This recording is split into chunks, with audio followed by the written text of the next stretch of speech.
Alright, hi everyone, this is GeoWill from Productions², and we're back to do a little bit more streaming for KSP. Just getting things set up a bit here.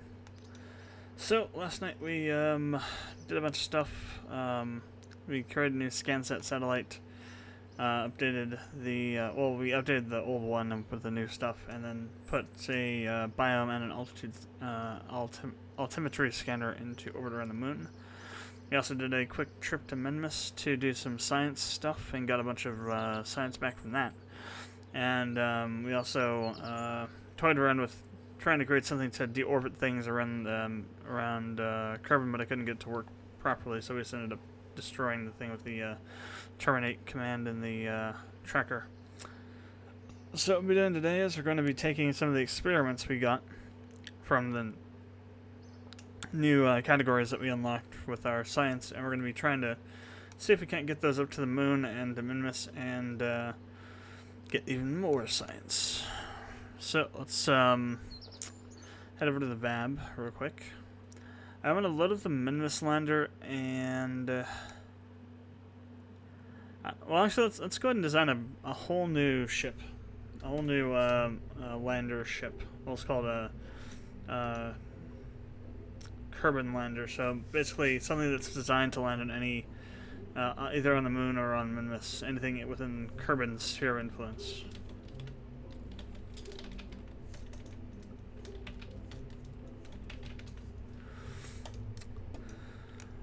Because we have a lot of new parts and things we can use to make this a lot more efficient.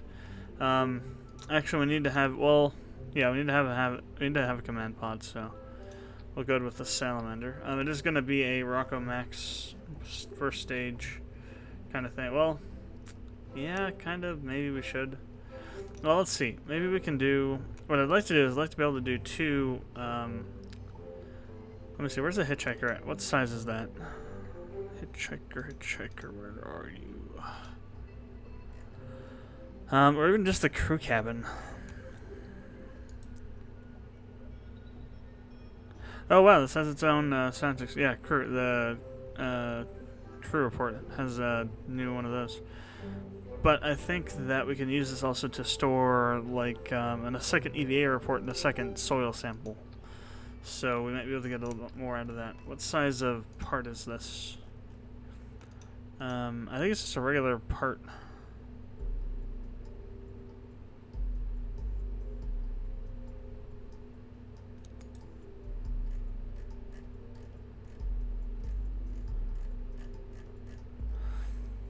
Where's its impact sensor? 55 meters a second. Really? Wow.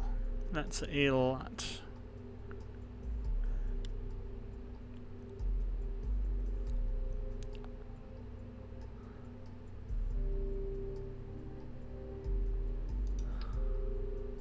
Oh, wow. So that's the NK one's actually a 14 meter a second impact, isn't it? Interesting. Yeah, that'll fit on there.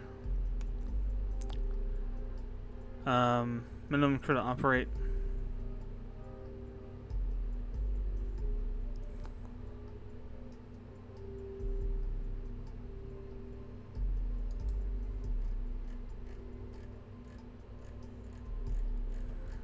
Okay.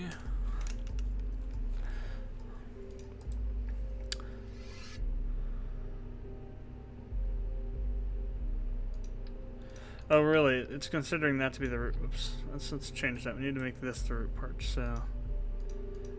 There. That's much better. Okay. So we got this. Need to throw on the parachute. Where are you? Utility. Need you again. We could probably get away with doing less parachutes if we can put the newest one that we have, the MK25, on here. I think we unlocked that. Maybe we didn't.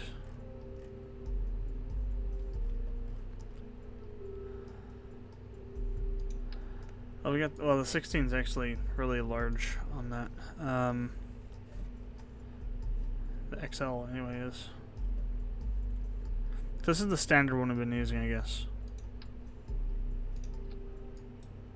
I think it is anyway. I don't see the... I'm pretty sure it is, yeah. the standard parachute I've been using, so that's fine.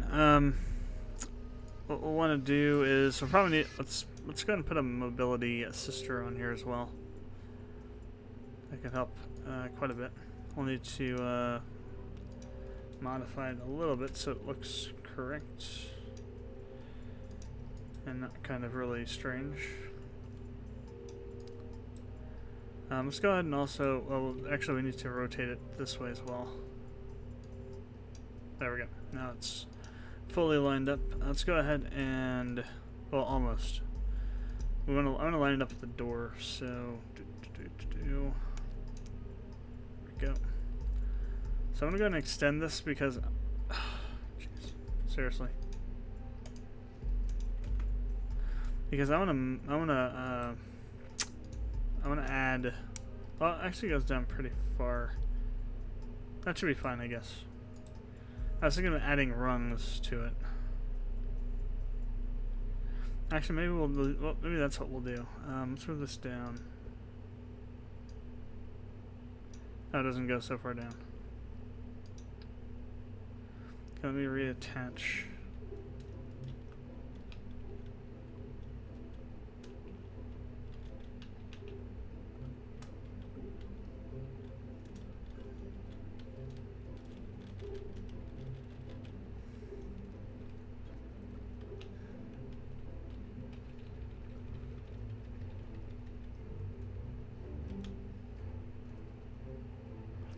I'm going to reattach it here.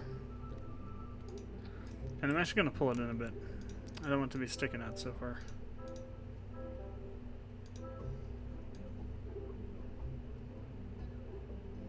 Oh wait, it's backwards still.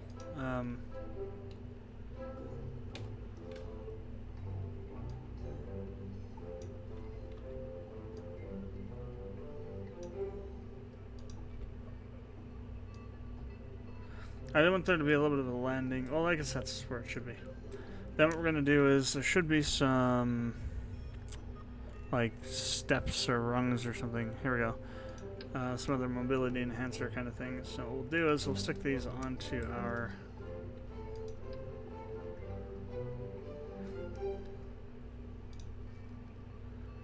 well, hopefully if we fix them we can duplicate them.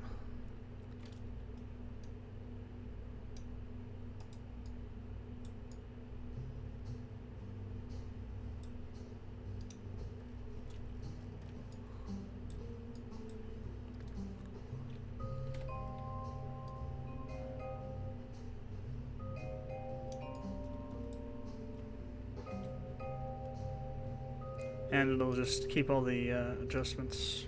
Blah.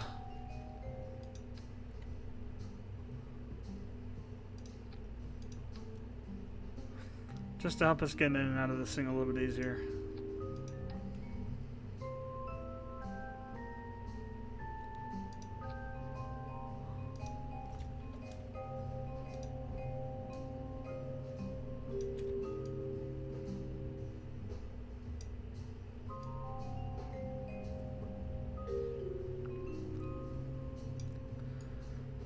Okay. Probably should also move them in a little bit.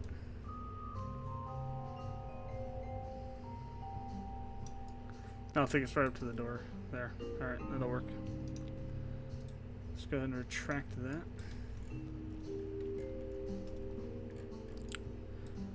So now below this, we'll want to put our Science Junior pods. Bays, whatever you want to call them.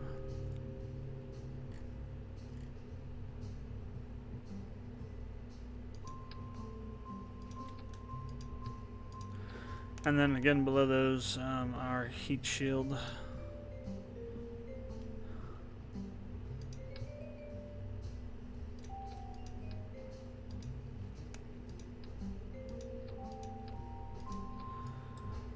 And then a decoupler.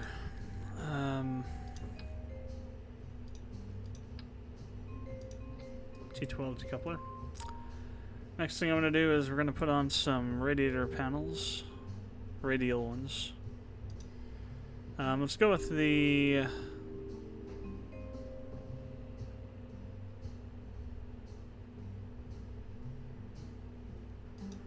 this is interesting. So this is deployable. Oh, that's interesting. So, what is that? Let's see. Deployable radiator, for heat transfer. Cools up to 4 part temps. Rated for 2.5 Kerbal pascals, maybe? I don't know what that stands for. KPA. Surface area 5 meters squared.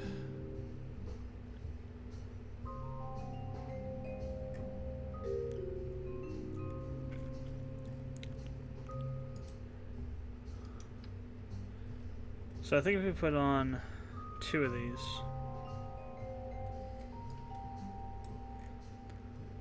I'll see that maybe, but what I want to do is I want to put on these large radiator panels and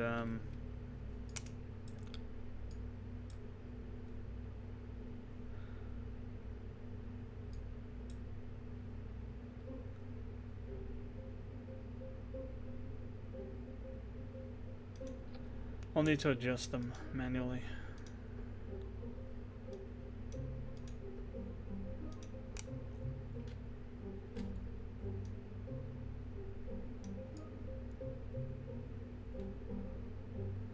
There we go. Then I'm going to just bring those down to here as well. I will need to adjust these too.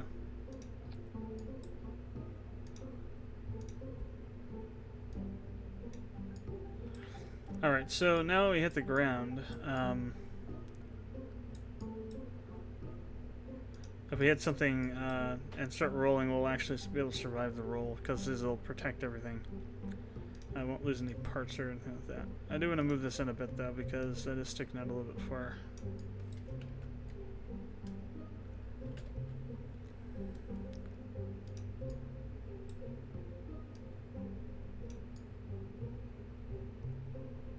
Okay, that should be fine now. Alright, so other science stuff. And parachutes and such. We're gonna need some pretty good parachutes on this because it's gonna be pretty heavy. So we have these two. There's this one here. Just trying to figure out if we could find some way of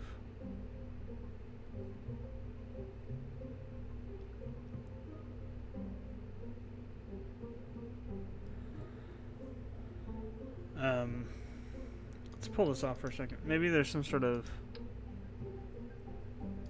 adapter we can stick on there for this. So I would like to have that parachute if possible.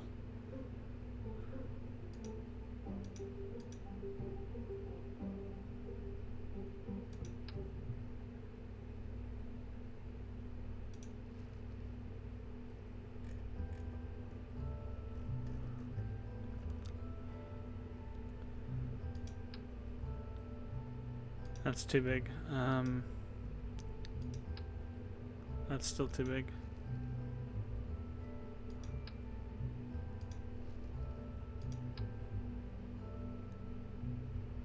This might work.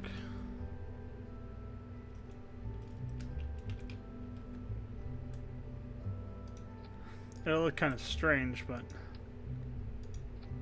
yeah, that'll work. That'll look very strange, but whatever we can use to attach that parachute with. Alright, so what else do we need? We need all of our science stuff.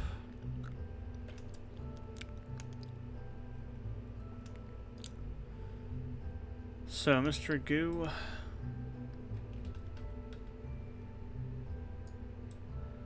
I'm going to try and put these underneath the radiator panels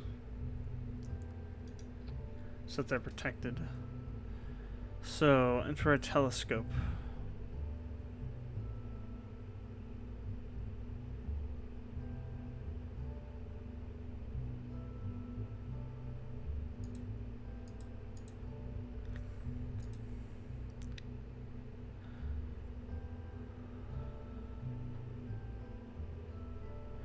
So that might be something we'll put onto a different type of satellite.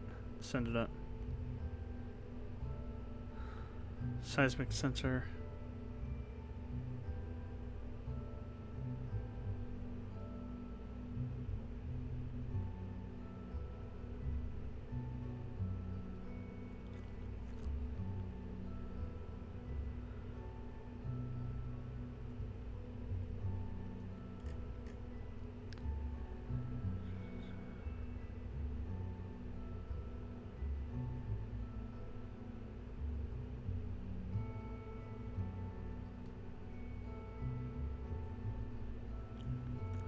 So Kerbal, so you'd have to use it during EVA or something?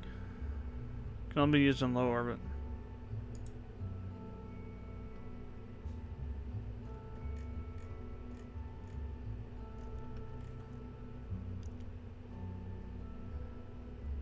Max altitude 500,000 meters.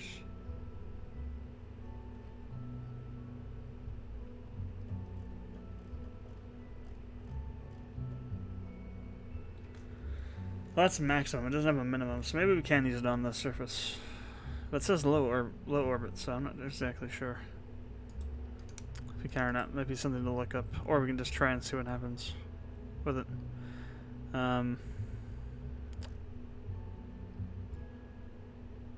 Portable carbonite sample kit.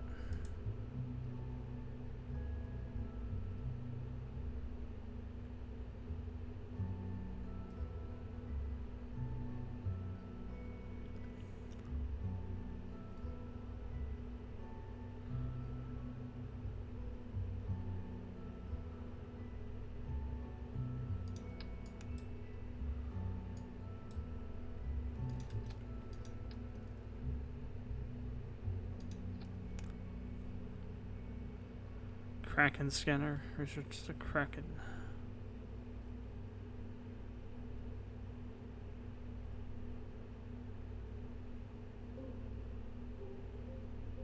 No.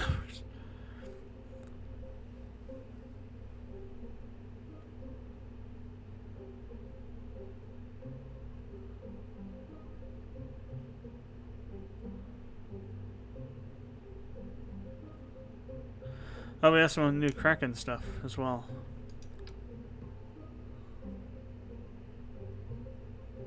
Or maybe not. Maybe we did have that before.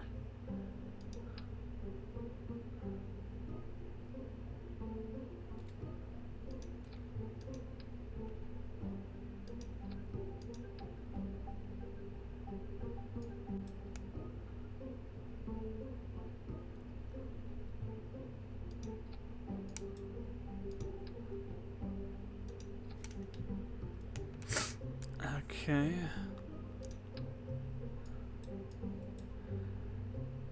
Gotta get our barometer and pressure gauges in. Temperature rather gauges in. Barometer is pressure.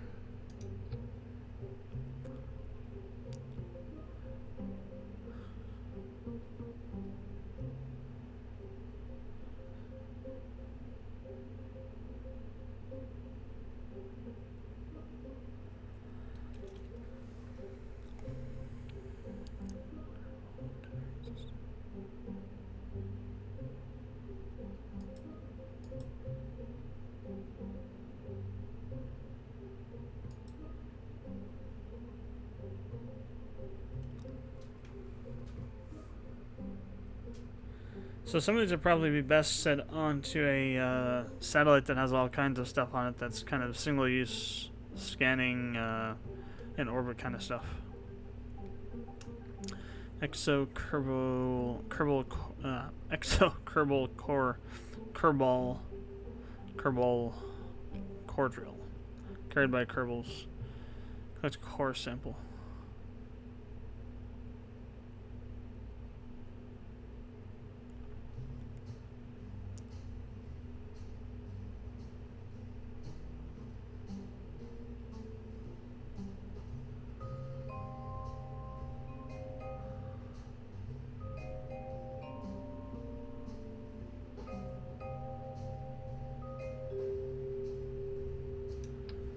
Alright, here's the ice sample. Stick that over here.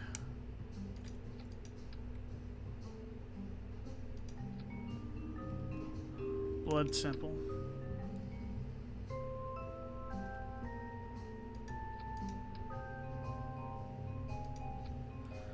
And our thermometer.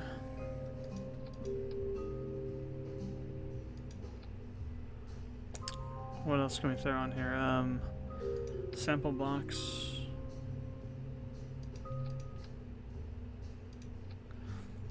There's another box in here somewhere. Skin sample.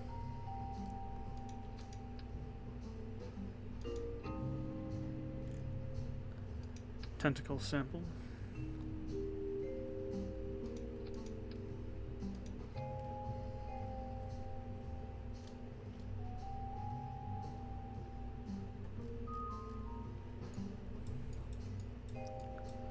Yeah, I haven't done the cardboard box yet, so we'll do those next.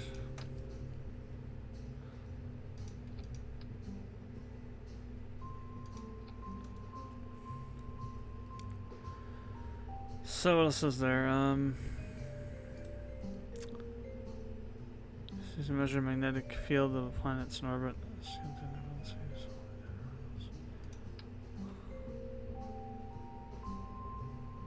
that's a pretty large implement there. Let's stick it over here.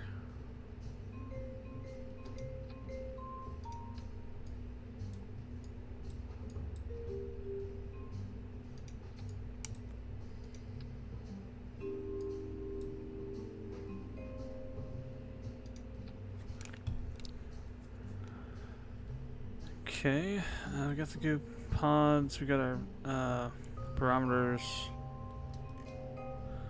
got those.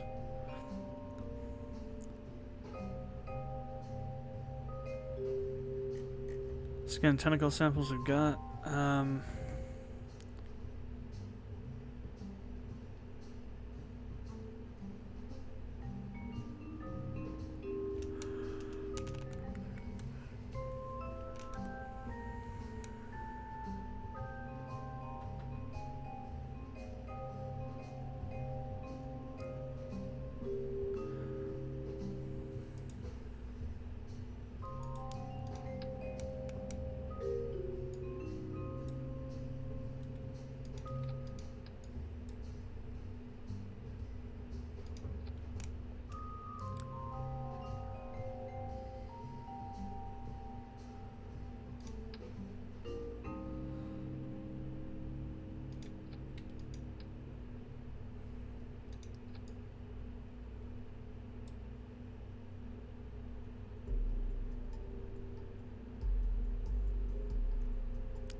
So we'll see what we can do with that. Let's make sure we get all the stuff here. So we got 2 temperature, 2 pressure. We got the eyeballs, the blood samples, the skin, and the tentacle samples. We got the Kraken samples 1 and 2. We've got the microwave and goo pods. We've got these magnetometers, scanners, and these incubators. We also have gas chromatography mass spectrometers. We also have our sample boxes and cardboard boxes.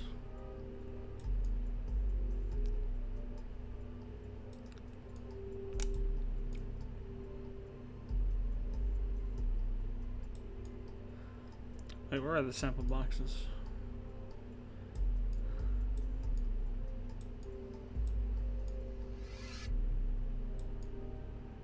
Thought I added them.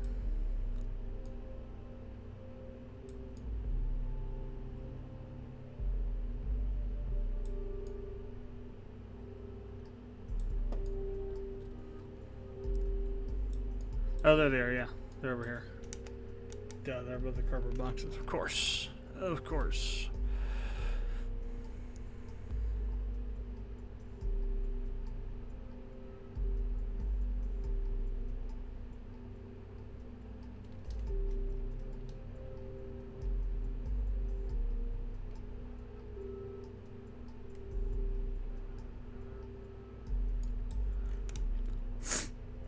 Okay, so now we have to build a lender section, and it's gonna have to be a Rockomax lender section.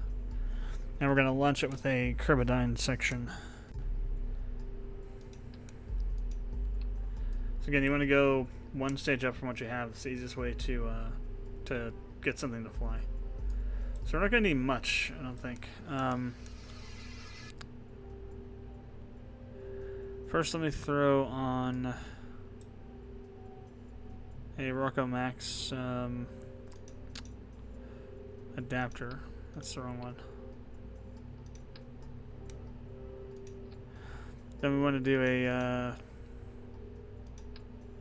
action control wheel.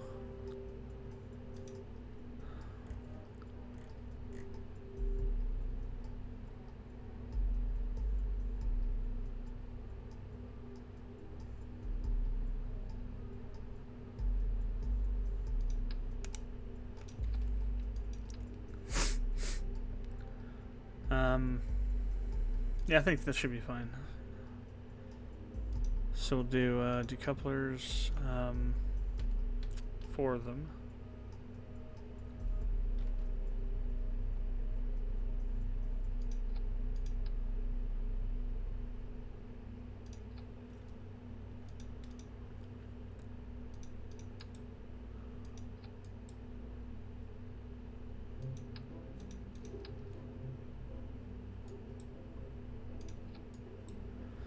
So now on the bottom, we need to think about what engine we want to use.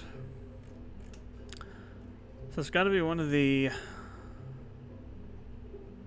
low thrust variants of the Rockomax size. Or we can use a mainsail and limit down the thrust too.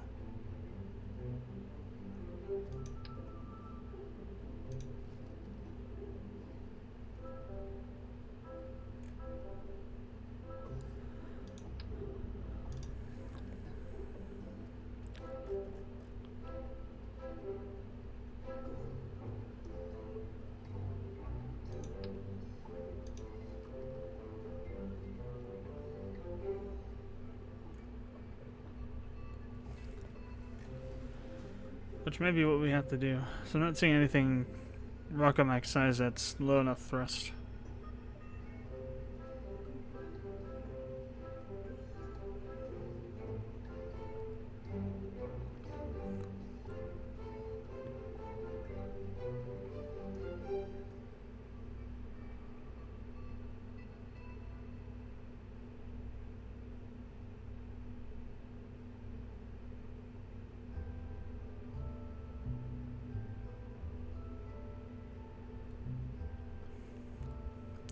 So I think it'd be easier with a skipper to adjust those because they're lower on the thrust. So we'd start maybe at 60 thrust.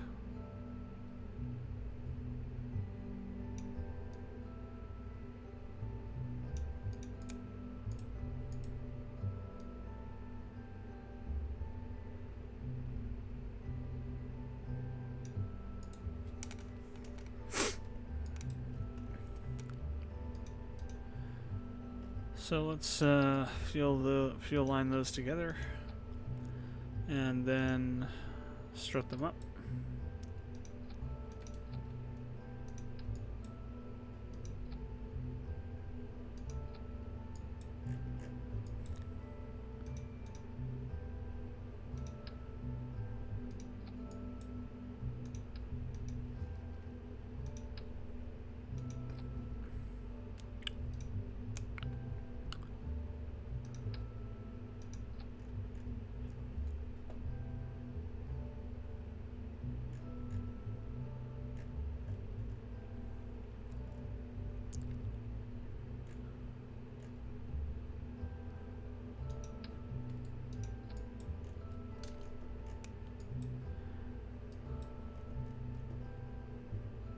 Actually, let me pull this off real quick. Actually, it should be fine. What maybe we will do is actually put the reaction wheel down here instead. Scale it up a unit or something.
Okay, so we got this now.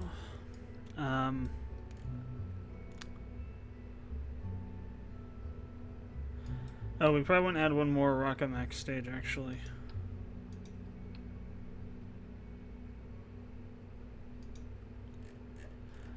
Let's try putting in a jumbo underneath this.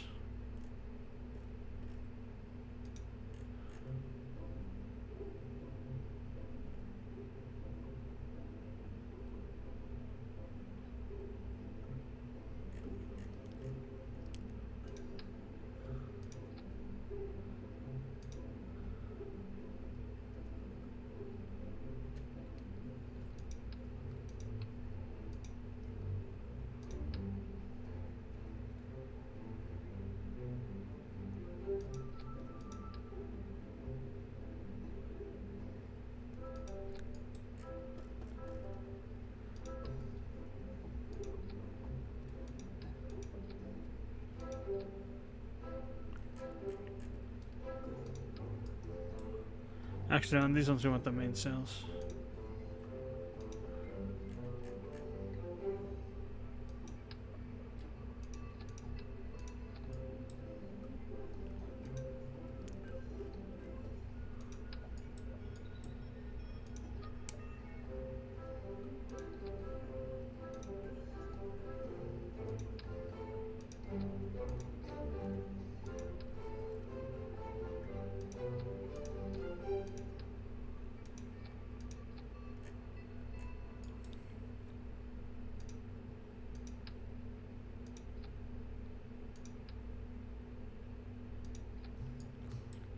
Okay, that should be good.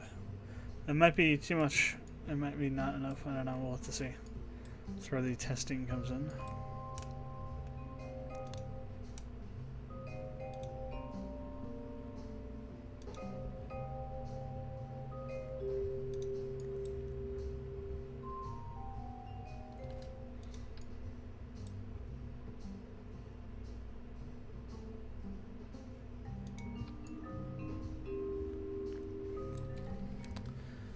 One thing we will need is more fins.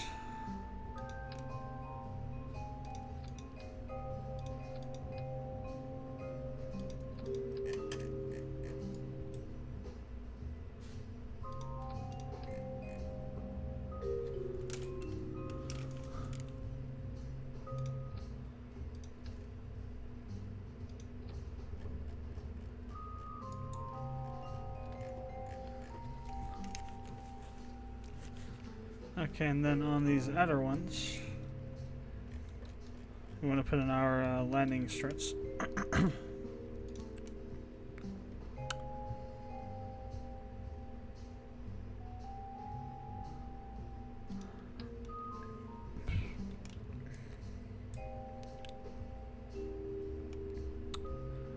Well, these actually don't work, do they? They're not long enough.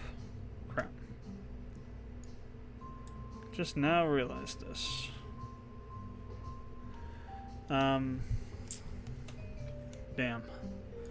So...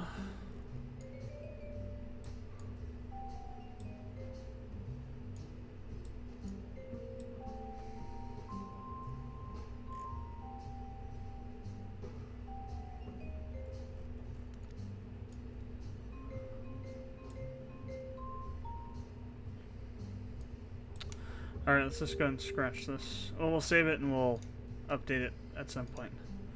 Let's go back to the Minimus Lander and just add on the new stuff. Modify that a bit.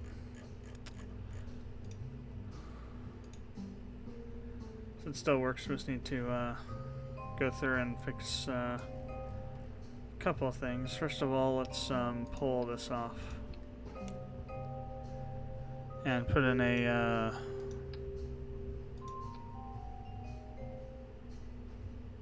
stabilizer there.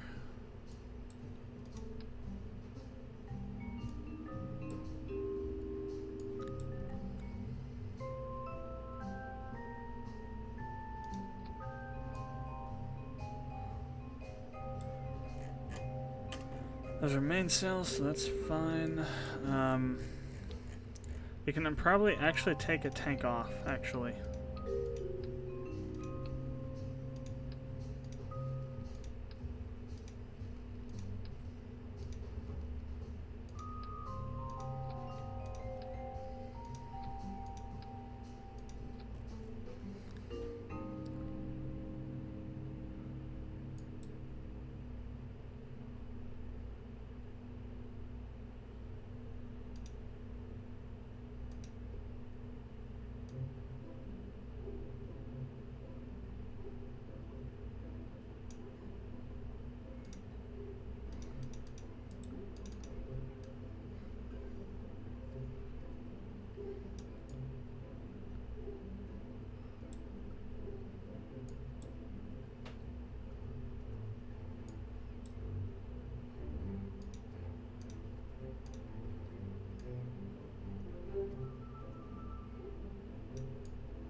Okay.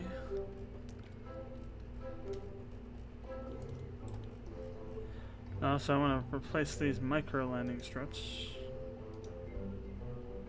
with our new landing legs. Just so it's a little bit more stable, and if there's a little tiny bit of bouncing or something, we're not going to overwhelm the legs of this, these legs with that. So, landing struts.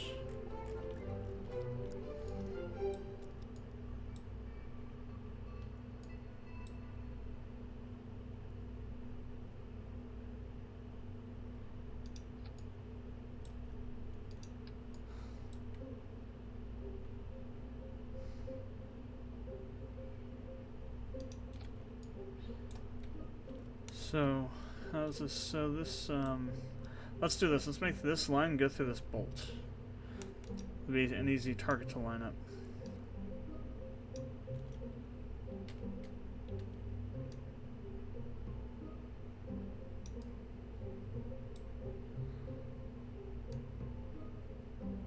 It's like right about in there. I'll have to bring this back in now.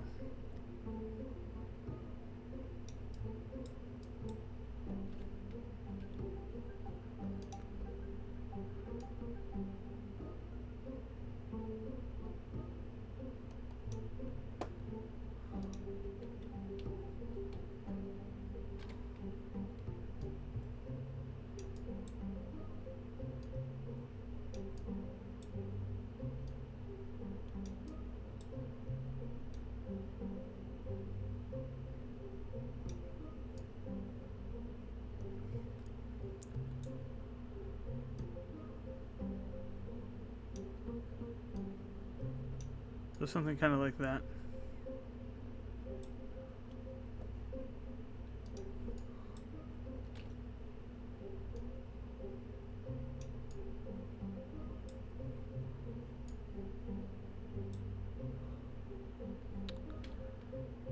Snapping doesn't want to quite work as it does it on this one.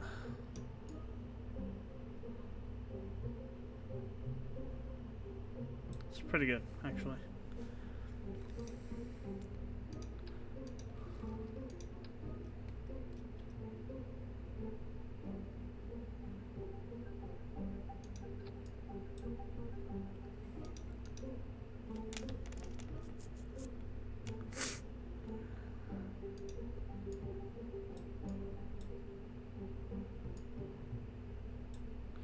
This one's going to go in easy, is it?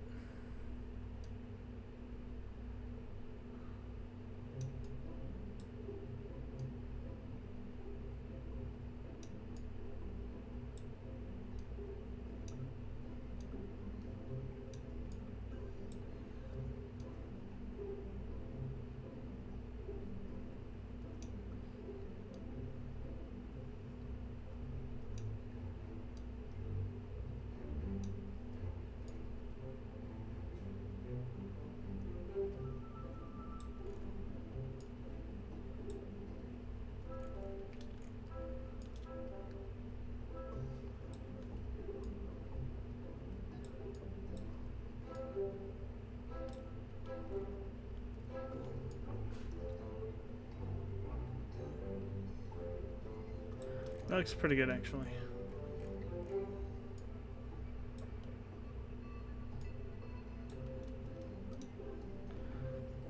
Now, are these going to... Oh, duh. Are these going to crash into each other if we put them here? They are. Okay, that's not good. So maybe we just do 2 per tank of these on the white sections here.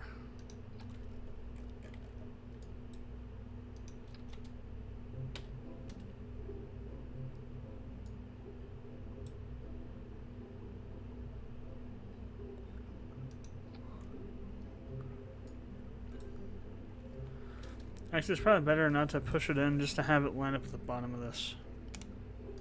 So we're gonna have enough room that we can do a lot of stuff.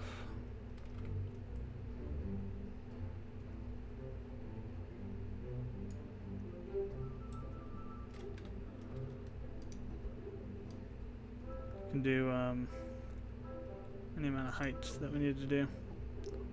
That looks good.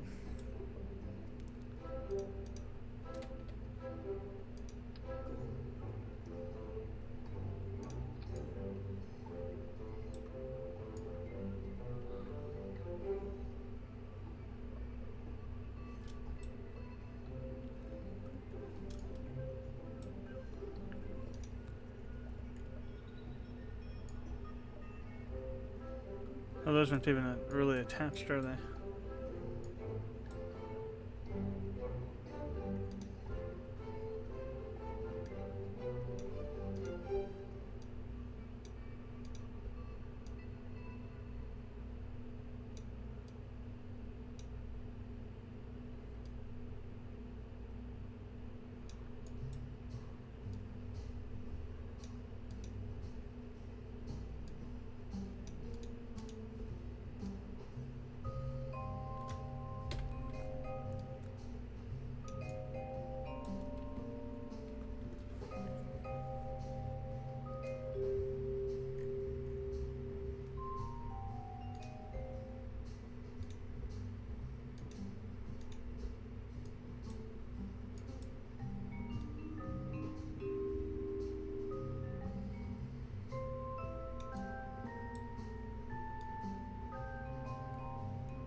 I guess we'll have to set them up this way.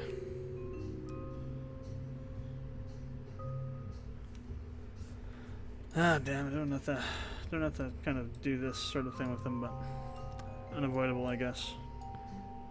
So angle snapping is putting them in weird places.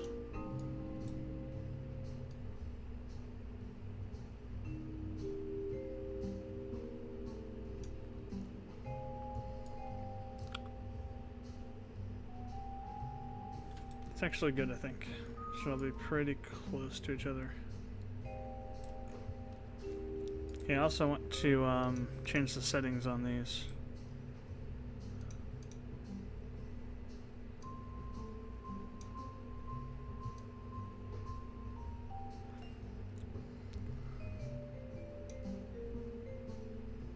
I found that this works pretty good. Though I guess it might depend also on the weight of the craft.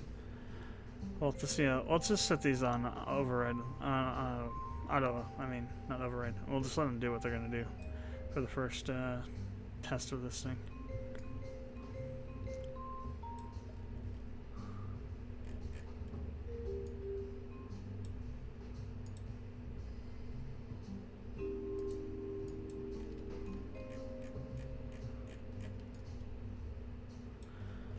What else can we update on this? I think we're fine otherwise. Oh, radiator panels. I'm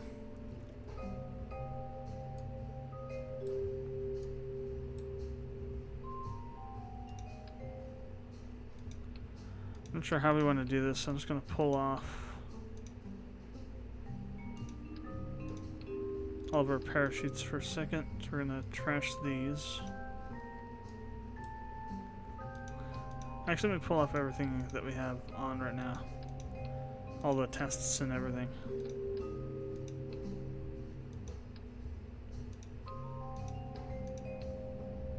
Except for the Science Juniors.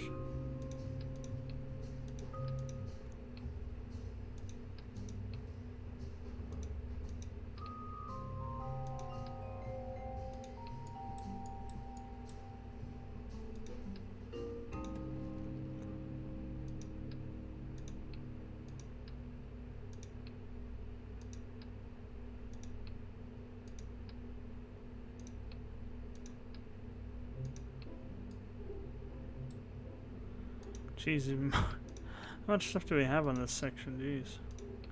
There's like stuff everywhere. Didn't realize how much crap we had on here.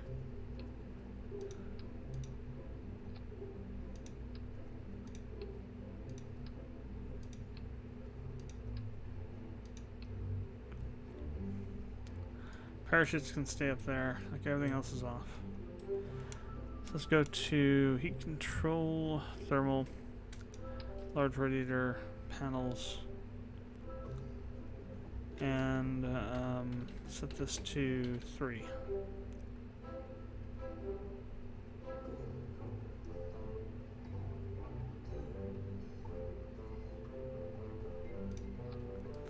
Then we're going to reposition all this stuff.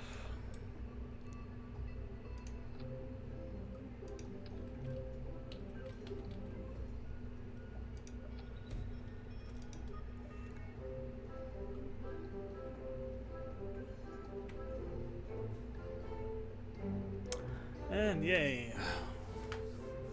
KSP is not responding. Very good.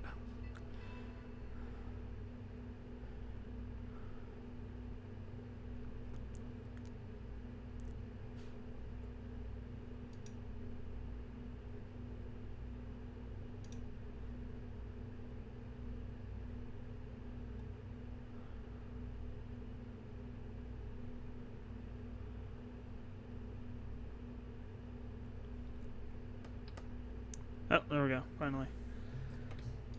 Did what it was, processed what it was processing.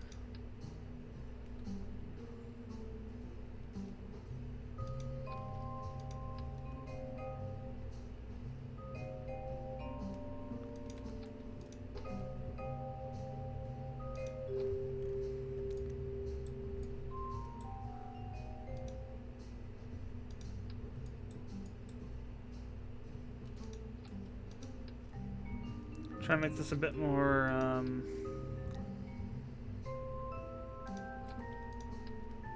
even this time. Their parachutes a little more symmetrical, a little more consistent. I'm gonna go ahead and save this real quick, just in case. That almost never happens though. Once KSP, if KSP goes down and stops responding the VAB or the spaceplane hangar, it's usually TKO time.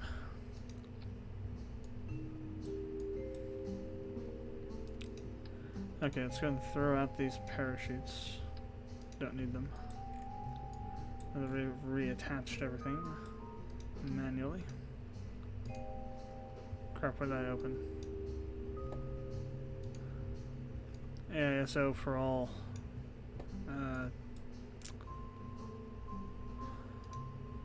AISO for all manual.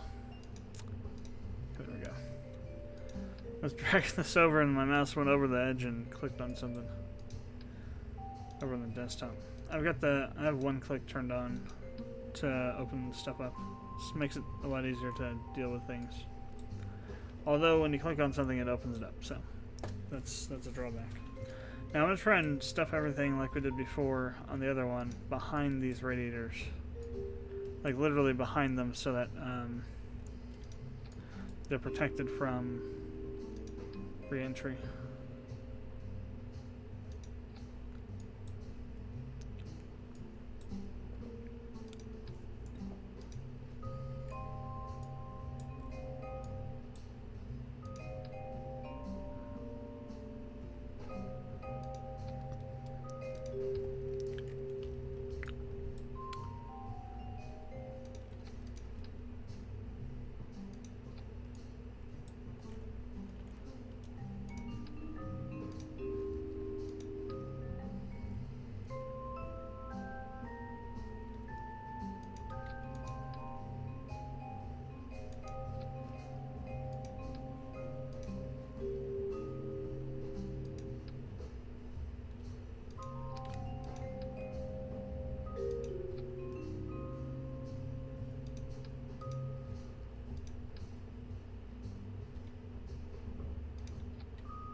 It'd be nice to try and keep all the Kraken stuff together if possible.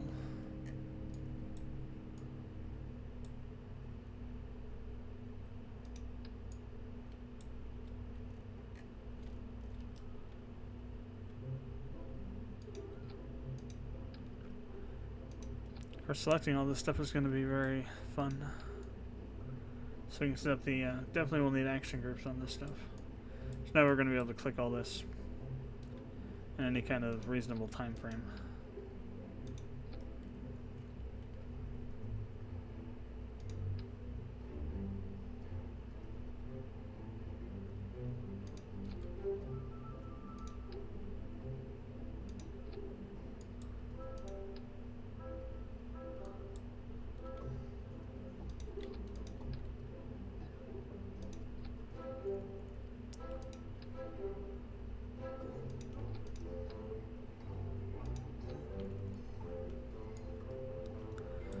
Alright, so barometers, do we have those?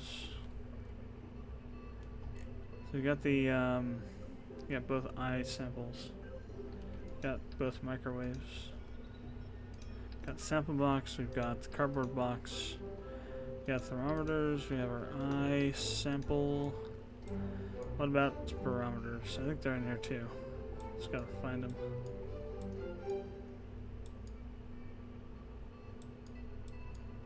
Oh no, we don't have them yet. Okay. I stand corrected.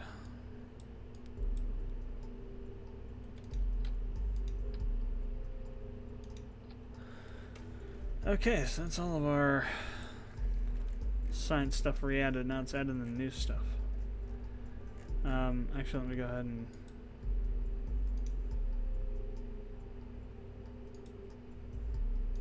tract these. I'll go ahead and resave. Now we'll do the other Kraken stuff.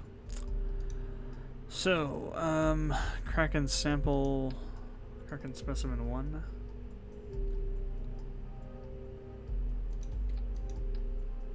Specimen 2. Well, specimen 1, 2, I guess, 1-2.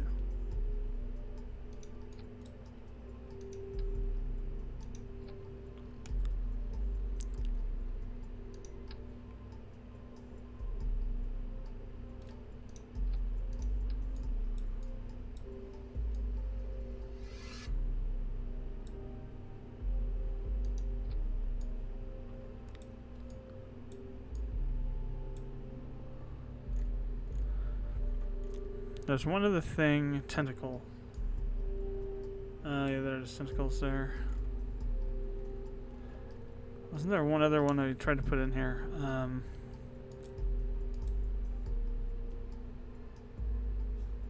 Incubator, right, the incubators.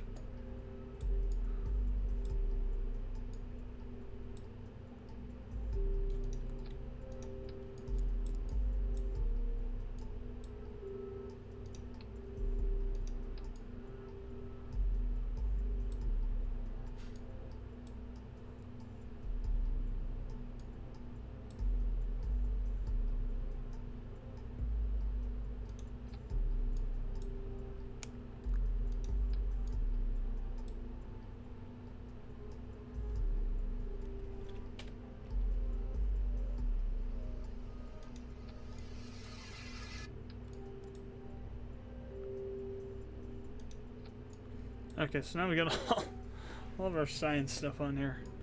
So what do we got? 4 per section, so we got 12 shoots now. Plus what we have on top. That should be way more than enough. Alright, so let's go ahead and save this.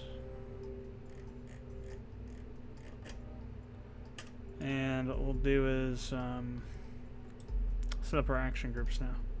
We already kind of have them set up, so we're just going to modify what's there and fix what we broke when we switched up the legs.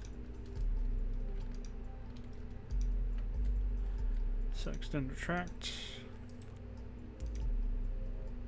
So we got the command prompt crew reports, Science Junior, barometer. So we're missing the temperature log and one of the goo pods.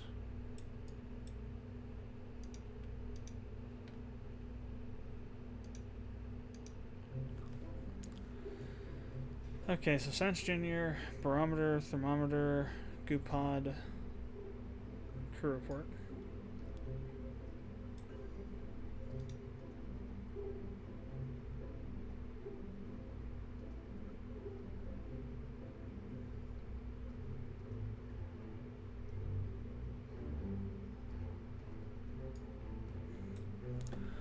which one do we put up here? So the left one, and for the barometer,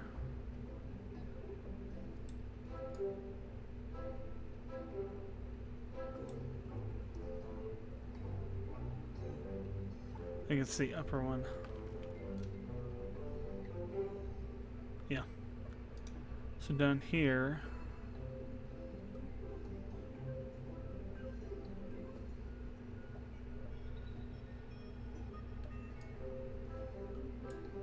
oh wait, we have two barometers over there.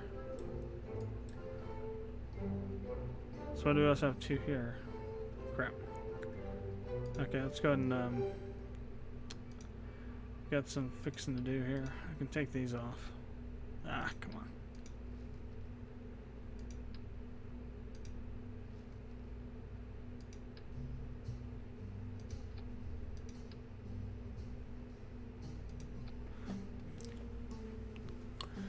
Let's just go ahead and reset the action groups for these. So I'm just going to take everything out.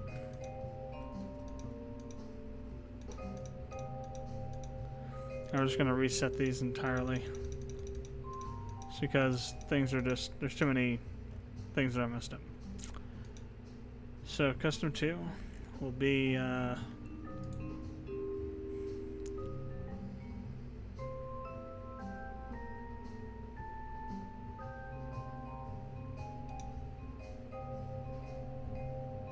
collect crew report. And we'll do the top materials bay.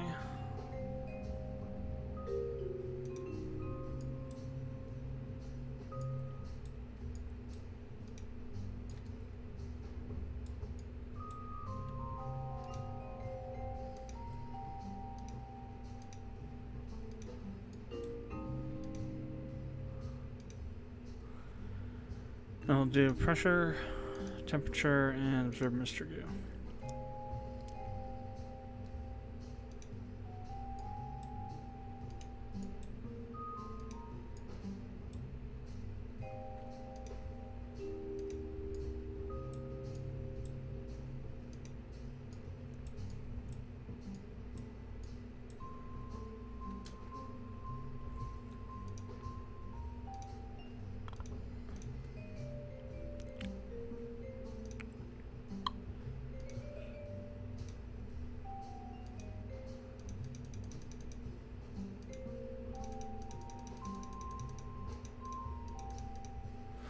We're going to reset all this too as well.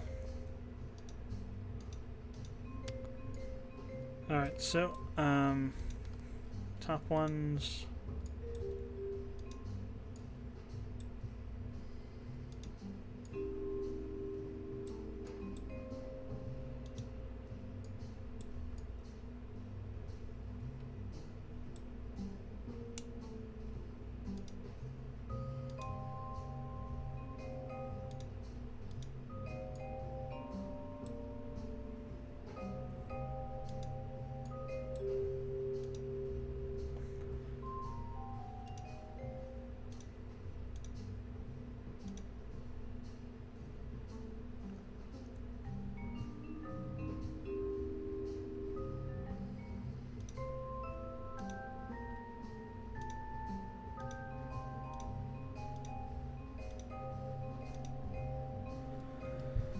Okay, do all those, and then on 5, the opposite ones.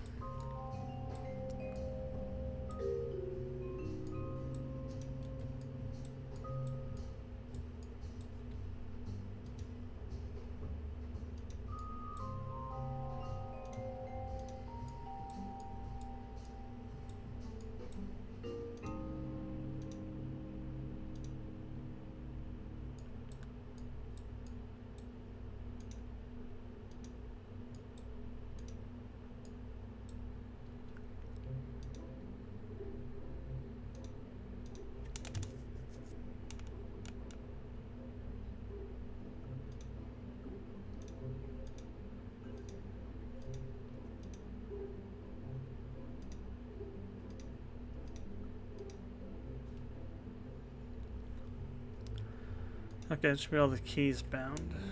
Save it. So we're just going to go ahead and launch it to the launch pad, and we're going to run all the new Kraken stuff and see what we get.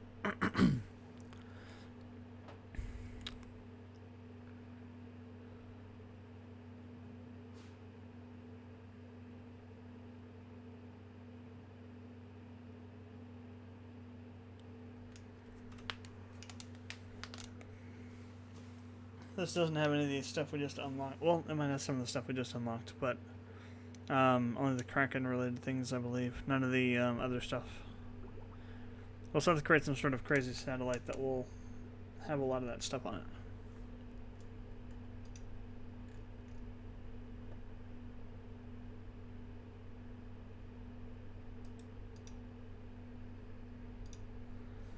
So, 3... wait, cancel, that's the wrong one. 4 and 5. Just Kraken sample 1, we get 6 from that.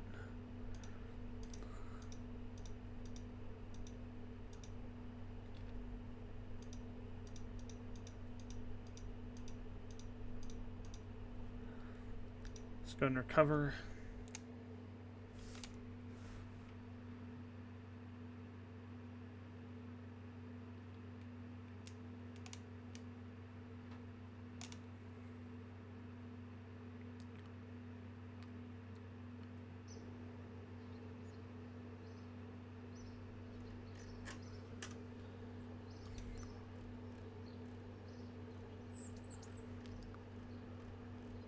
That's true, the magnetometer stuff didn't go.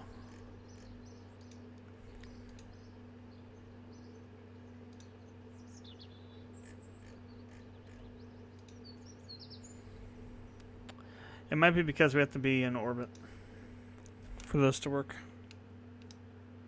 We'll see what happens if we try to activate them manually. See if anything happens in terms of if we get a window or something. Or a message saying, you know, not below whatever feet or meters altitude.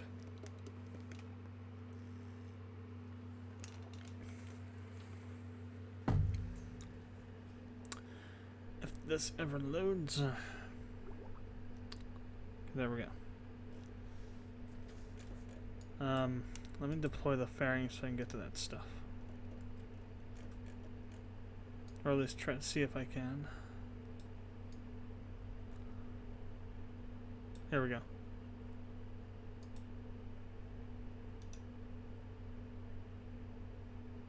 Yeah, we have to be up in the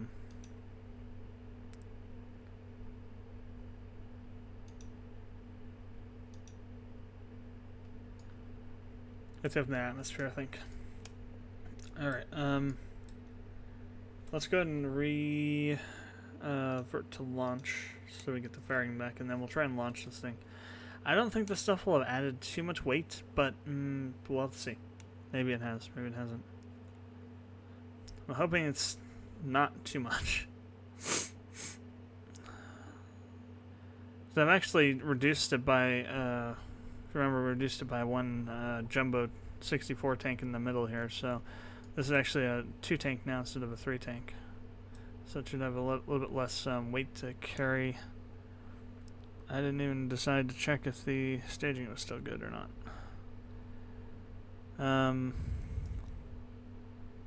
And the fuel lines are not there as far as I can tell. Crap. Let's go ahead and head back to the assembly and fix that.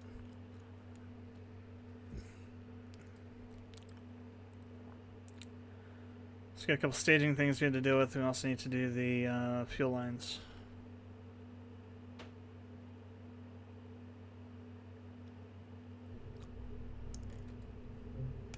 We'll do the fuel lines first now. Fuel lines, here we go. Okay, so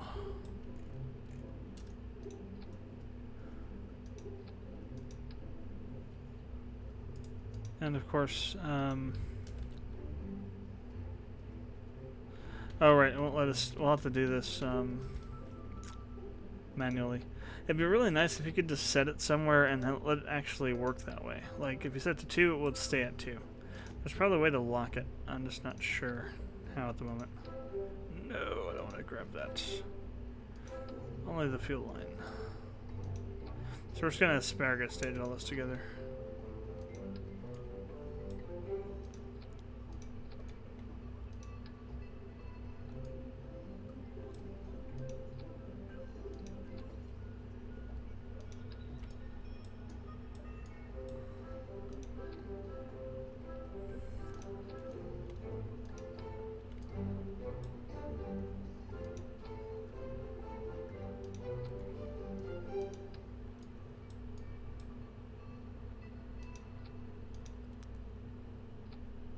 I was afraid of that.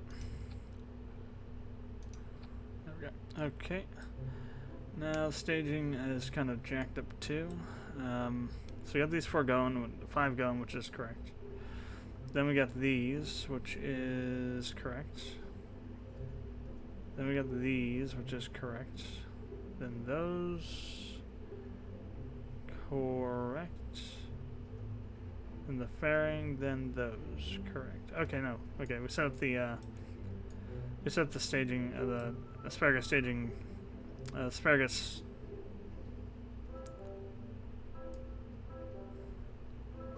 Yeah, asparagus staging correctly this time. Oh, not correctly this time, but we set it up the way it was before, which is good. Everything looks like it should be good then. Alrighty. Oh, one thing we need to add, battery. Forgot to put that back on. I'm not going to use our super crazy battery. I'm just going to put these 2 in here. In the middle there. Alright, save. 316, 664, it's not bad, it's not good. It is what it is. TWRs look pretty good.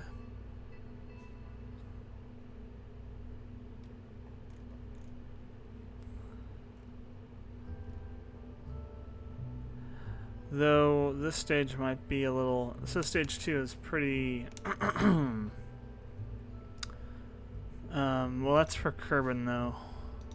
What about the moon? Okay, it's perfect for the moon. Good. We should be fine. And if it's that good for the moon, it should be really, really crazy on moonness. We got a 4.7 something TWR on the moon with this thing. The last stage of engines.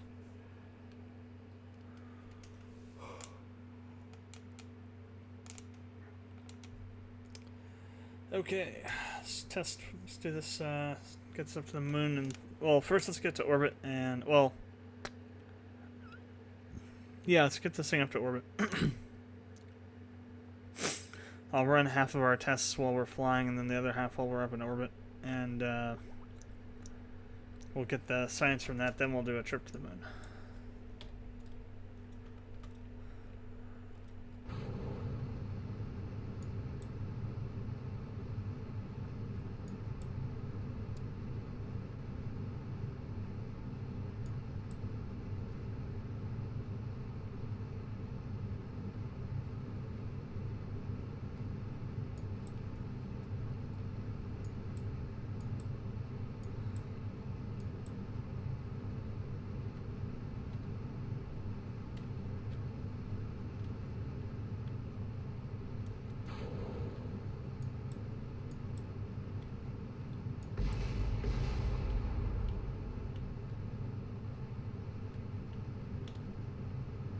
That's returning. I want to adjust the pitch back down.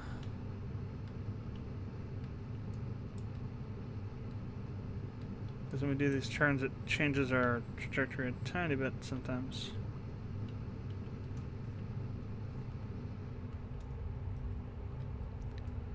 Alright, so while we can, let's do our first round of experiments here.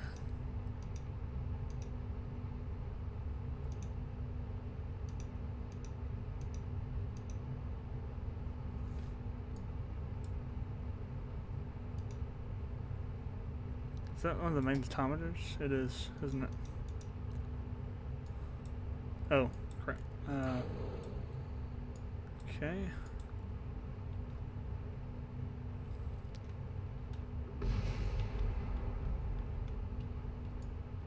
So next up is... Ah, come on. Stop doing that.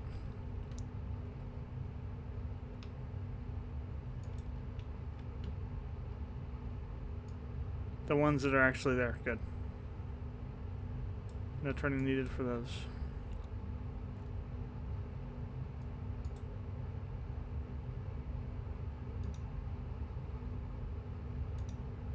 Let's deactivate it for now so we don't have it sticking out. There's no way that's good for anything. Okay, let's get our speed up a little bit.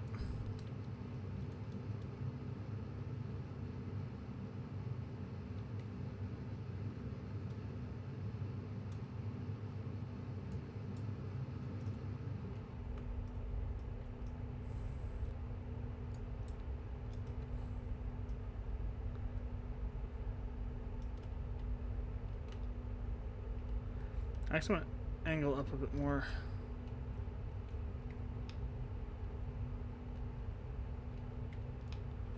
I need to push the periapsis, or the apoapsis up a bit more where it's at.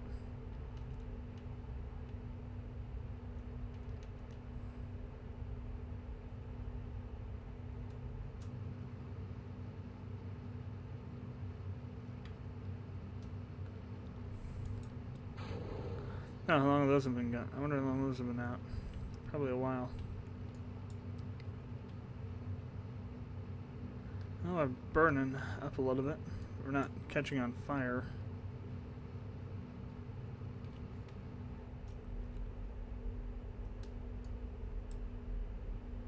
Oh, kind of are, actually. Nothing's overheating though, which is good.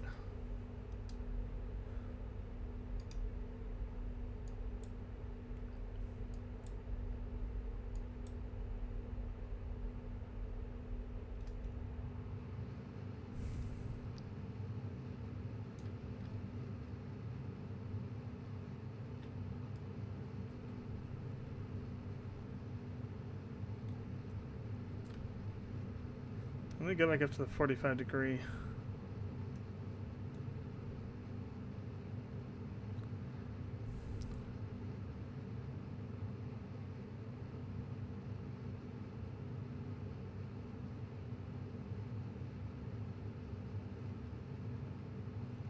Need to get some distance going here.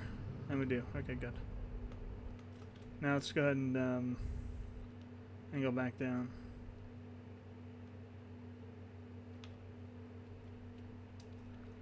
Towards prograde. A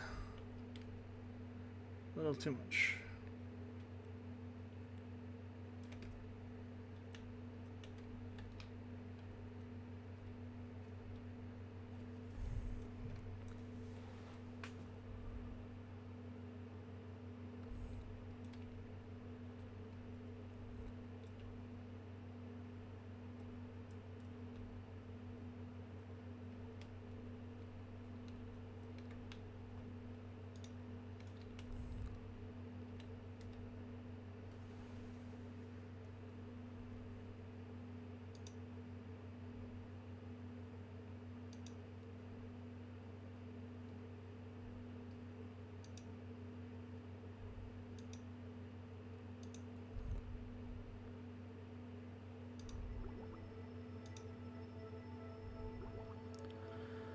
Okay.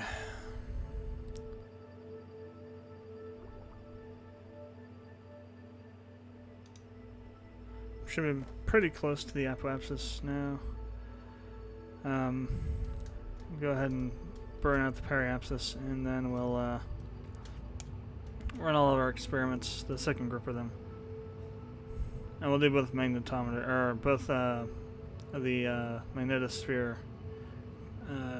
experiments too.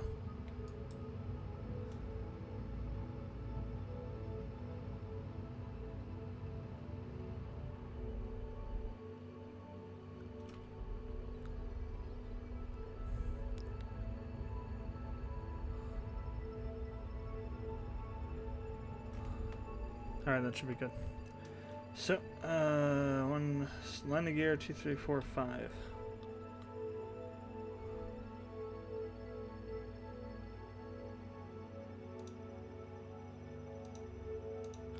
Some of these we've already done once before.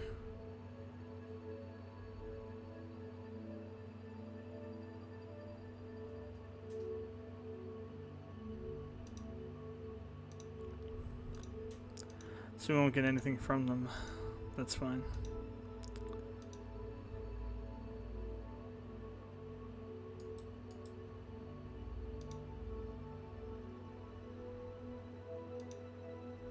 So we get 25, nice, from that. But we can only have one of them. Okay, so that's interesting.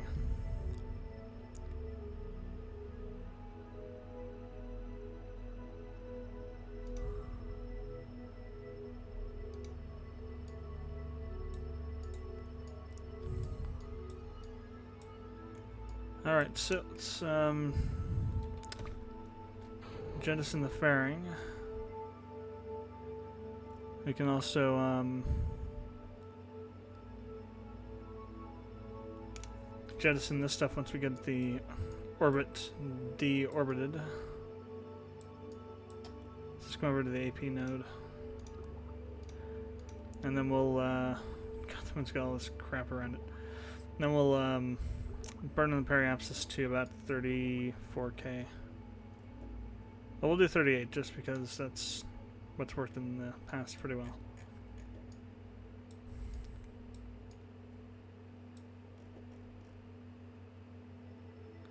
And even with that large wheel down below, it's still a little bit slow. Definitely faster though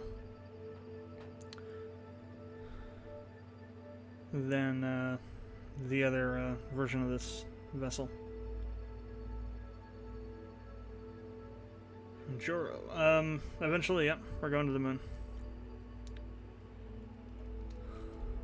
For now, we just start collecting science around Kerbal. For some new parts that we got unlocked. Next place we're going to is actually going to be the moon, so. Yeah, well, that'll get pushed over, so hopefully it'll be in the ocean. If not, maybe on this stuff, we'll see. First things first, let's get, well, yeah, let me jettison those when we get down closer to the atmosphere. So I am sure that they will deorbit and not get stuck up here. Alright, let's see, we're gonna turn retro. Actually, we can actually take him off now.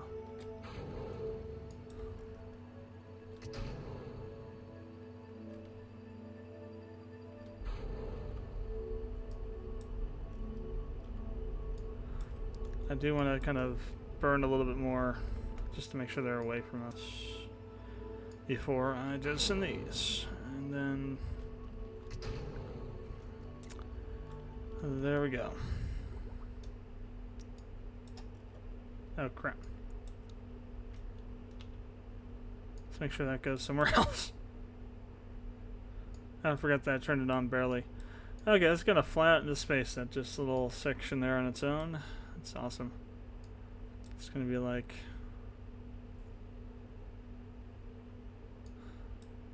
it's gonna turn to Wall-E eventually.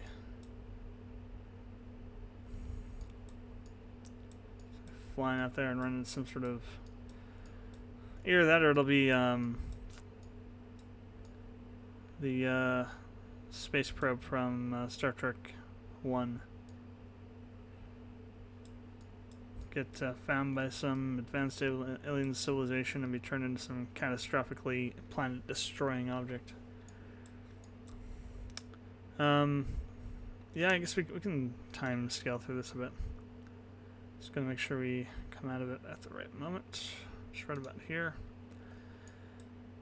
Okay, so the radiators are up. Everything's behind the radiators, so we shouldn't have any problem with them exploding, except for maybe these are kind of sticking out, so maybe those. We'll have to see. We got 3 of them now, though, so the parts should be pretty good as far as that goes. I think they are active. Yep, they're on.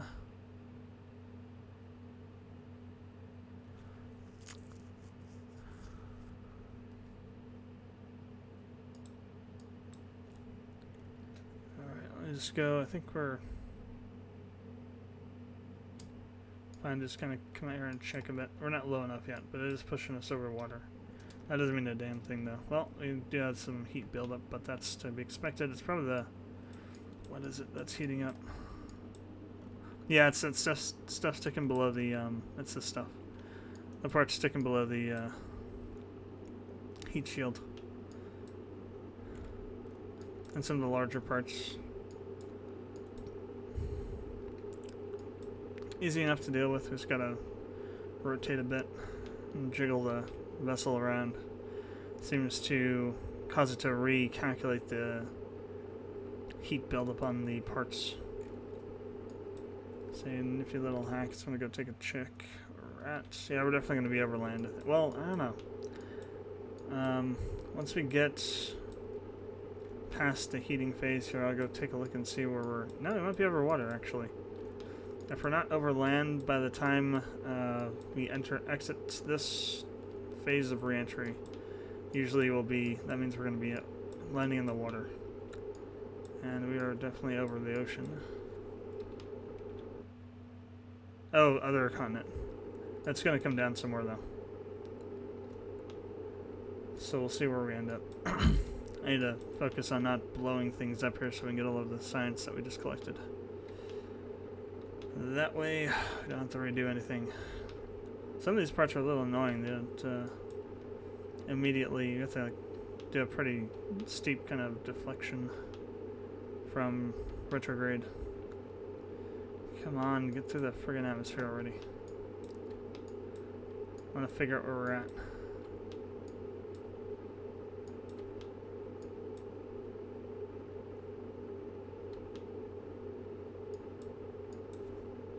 Should be fine just to pop out a second. We're either going to be right on the coast or we might be over the ocean. It depends. I think we're going to be in the ocean. I think we still have a little bit more to... We have more to drop, and that's going to pull the path in a little bit more. So, like, right now, if we were going to land where it's showing, we would land in here somewhere, I think. It's going to pull out at least a little bit into the ocean. So I don't need to mess around with the parachutes, I don't think. Oh yeah, we're already in the ocean. I was looking at this thing. It's the, there's a satellite station over here somewhere. Okay, we're good. I don't need to worry about the parachute altitude settings.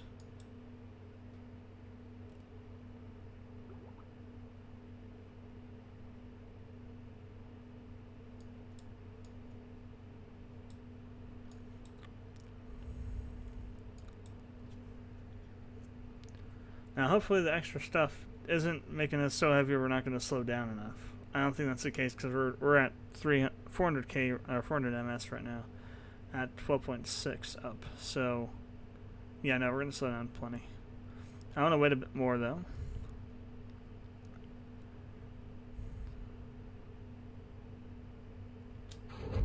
Before throwing out all of our chutes. And I think we have... we have way more chutes than we had last time on the last version of this vessel. I think we might even have double. No, I think we have maybe 4 or 5 more. So this should be a really slow descent, which is good. SAS, you can go off.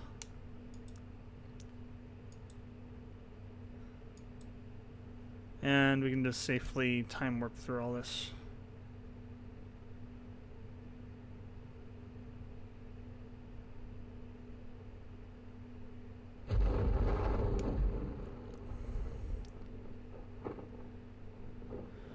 Alright, I'm gonna guesstimate about maybe somewhere in the range of 80 to 100 science.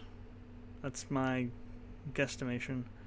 It could be less, but we had that 125 from the magnetometer data, and we also had some higher level stuff from I think it was the egg incubators, and from the Kraken samples as well. Technically, we could also take some more science from those exact same things down here in the ocean. So we haven't done that yet, but one step at a time. Eventually, we'll get around to go into all the biomes on Kerbal and getting all the science. Alright, let's see what we got.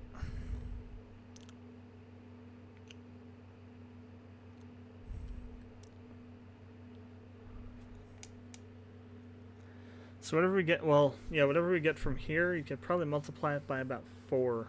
I believe the science multiplier for the moon was 4 when I checked it on that wiki. Oh, 144, damn. That is more than I thought. Way more. So we got, from the, okay, blood sample flying over water. We got 15.4 for that. We got 25% for the magnetosphere analysis. 22 for the Kraken sample 1. The Kraken sample 2 is probably another 22. Yeah. Flying over water for 15.4. Cool. So let's go over here real quick. We got 300. Oh no, we got 200. Never mind. So yeah, we're going to launch that and same thing up and go to the moon. And get our stuff from there. So, and see how the new landing legs work out too. If they're going to be too much for this or going to be enough for it. Minimus Lander 2. There we go. I'm going to go to launch.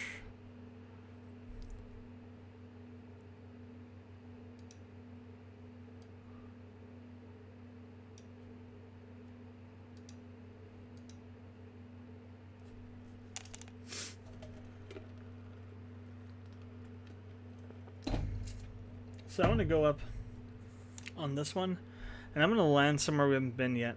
Maybe on like the pole. One of the pole, either the north or south pole, because I'm going to try and get just a complete science smorgasbord of data. So we can go up there and do that. We'll probably turn that 500 or 600 we had last time we did this to like a 700 or 800 with all the new stuff.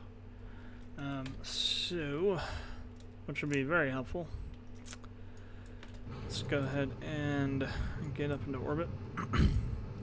So the first stage that'll come off will be these. So when we start turning, we'll need to rotate to get those on the appropriate side.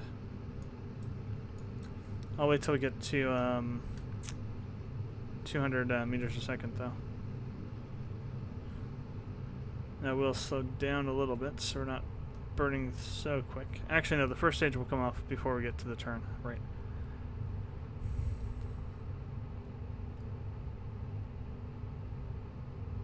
Okay. Tanks 1 and 2 away. Let's go ahead and start. Well, I'll start the turn a little bit early, but we need to. And then we got to deal with the inevitable screw up of our trajectory from the turning. Should we stay near the line? I want us to go down to about this 30 mark here. Actually, that's 40. No, 30. No, that's 30, yeah. Well, no. It would be... I don't know what it is. It's something. Because it says 60 here.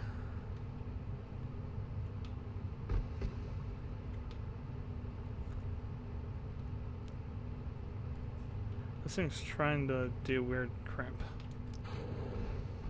Okay, those came off. We don't have to do any more rotation.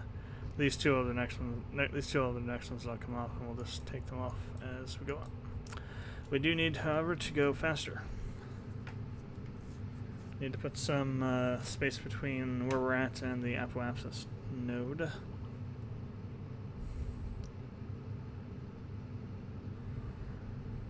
I don't want to get too crazy because once we get into the atmosphere, we're going to be burning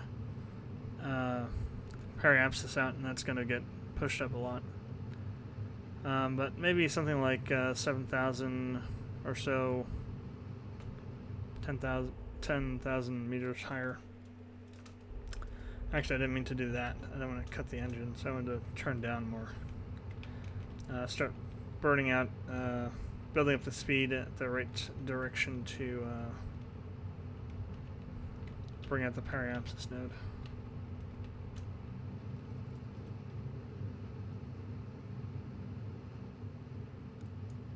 Okay, next stage away. And these guys should be fine because we should be up in orbit by the time these guys run out of fuel. I actually want to burn back up a little bit, maybe to the 30-degree marker. So we ran into this problem last time where we were a little bit too shallow on the apoapsis on the way up. We want to get it at least to a stable orbit level, so like 80 km. We don't have to get exactly there, but I do want to get close.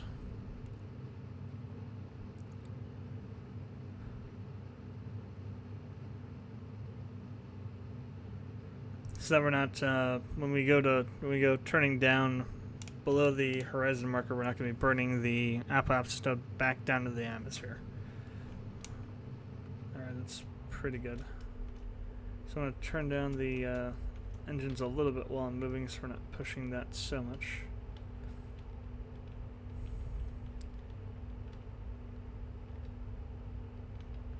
Actually, let's go ahead and realign to that center line there. Or the longitudinal line. And we'll start moving down a bit more. Start at 10 below.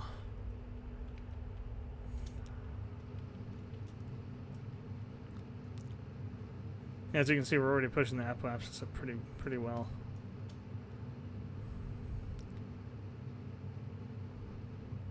So I'm actually gonna stop the engines, and we're just gonna float up to the apoapsis node real quick. Gotta be careful going 50 when you're doing this. You can go over it really fast. If you don't click it fast enough, because it's a ramp down, not an instant stop.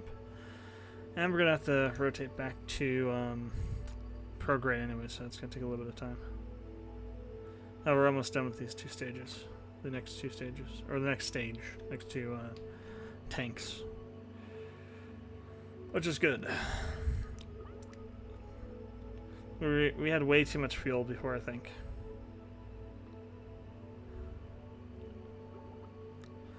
We'll have to see how this works in terms of going from here to the moon, because we're on the last section here now. And what's left is the.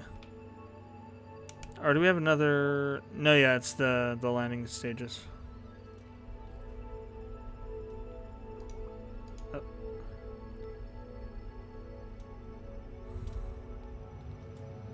All right, let's get the periapsis up to orbital levels. Like right about there. Okay, map view, or system view, however you want to refer to it as. So we got the moon over there. We're probably going to be able to intercept it around in here somewhere, which is good. We're going kind of downward towards the periapsis, so we'll have a quicker speed, so less of a burn will be needed. It's probably right about here.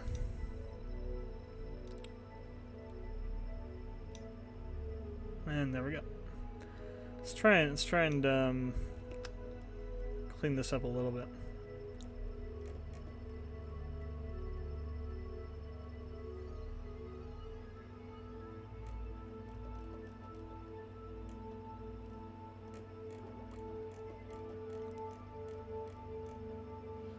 I mean, it's like 1 second, doesn't really matter, but at the same time... Okay, listen, more than 1 second, a couple of seconds. At the same time, you know, a second is some fuel. I think that's about as close as we're going to get to full-on... I think we're going to lose those two tanks there, if we haven't already. Well, stage view doesn't help too much. Yeah, still got a little bit of fuel in them.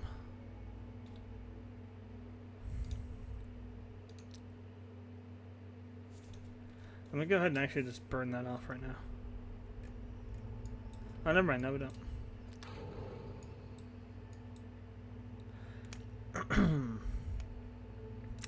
I do, however, want to wait till I'm done turning around to the maneuver node before I jettison these off. Otherwise, could be some problems.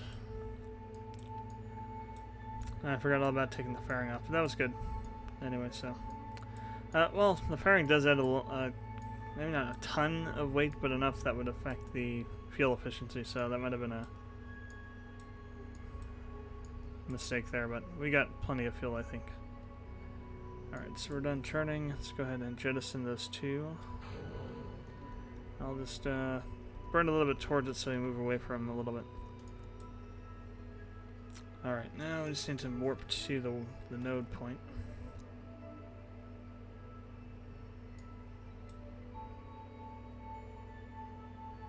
Interesting, so when we come back out of if we were just to come right back out of the transfer orbit back into Kerbin's orbit, we'd be in a deorbital trajectory. That is interesting. Definitely wouldn't want to do that because you'd burn up in the atmosphere, or at least a lot of things would explode. So that'd be a pretty steep re-entry. It's going straight into the atmosphere.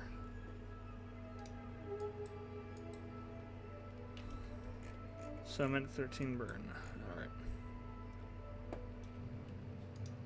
Let's get our stage view up. So yeah, 1 second is 54 fuel, so it's not a lot, but it's also not a lot.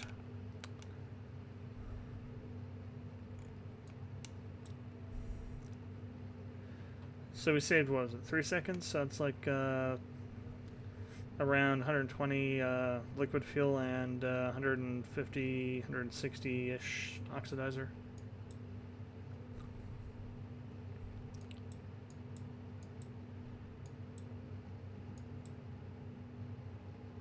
So we're actually going to burn quite a bit of our fuel to set up this orbit. So we're going to be using the landing stage to probably set up our orbit around the moon.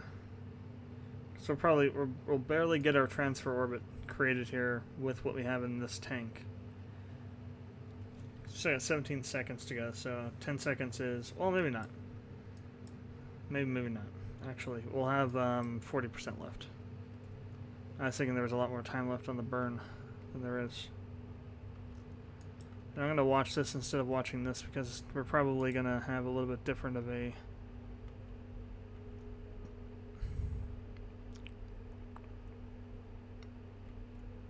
Oh no, it's pretty close. This is different, but the place where we're intercepting is pretty close. Alright, so let's go ahead and warp over to the encounter point.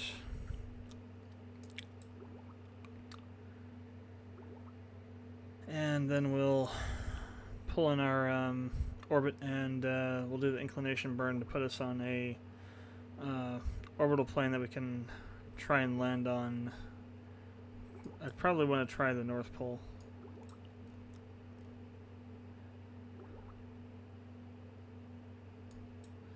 Let's check our ScanSat information data on that actually. So this is biomes. Yeah, we got the entire biome thing done too now. It would be nice if we could see on this areas that we've already collected science from, but you can't really. I think that's our base right there, actually, or that might be our current vessel. I can't tell. It doesn't tell you what these things are. These are anomaly markers. I think that might be a base, actually. That might be the base that we have down there. It kind of looks right. Well, yes and no.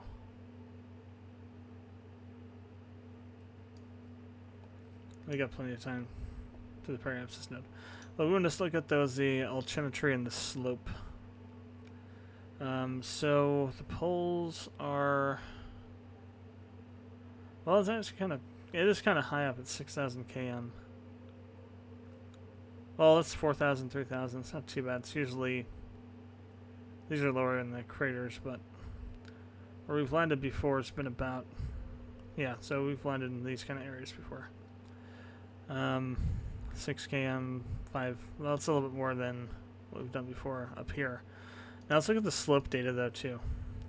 So I want to make sure that's not so slopey. Yeah, it looks pretty flat. Actually, it's really flat. The North Pole, not so much. So we might want to actually do the South Pole. You see all these red sections here. That's all high slope kind of things. High slope areas. So you may want to try doing the southern pole. Alright, so let's go ahead and warp about right to here. And then we'll close our orbit up and start burning down the nodes.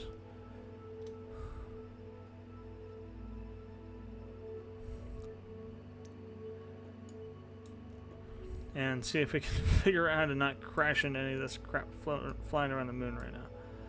Because there is a lot of it. So we got 2 comsats that are relaying the signal from Kerbal around the moon. We've got 2 scansats that are... Well, we actually probably don't even need the scansats anymore. I think once you have the data, you have the data. But let me just verify that. Let's go to Kerbal. Yeah, so once you have the data, you have the data. You don't need them anymore. So we can actually get rid of both of those scansat satellites. And that'll free up a little bit of space. But then we also have the moon station and the refueler. Wow, the refueler's way the hell away from the station. That's going to be kind of annoying to get that back. I might want to just cancel that and send up another one. Because there wasn't that much fuel left on the engines on that one. And I don't want to try and do that on friggin' RCS thrusters. Holy crap. That would take hours.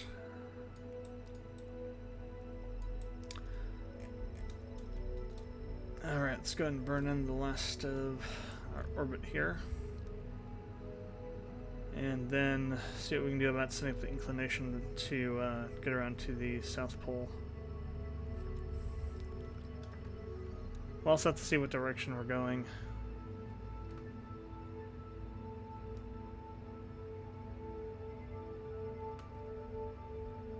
Let's bring this in below 100. That way we're not going to be running into anything. That's good. We'll also need to do that with the apoapsis, so we'll just come over to here, do the same thing.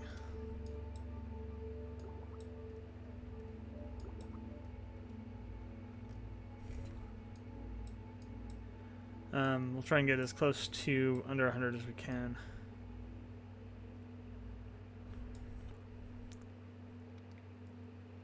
We'll have to do some futzing with probably some radial burns and some prograde and retrograde burning to try and get the periapsis node where we need to have it so we can actually land where we want to.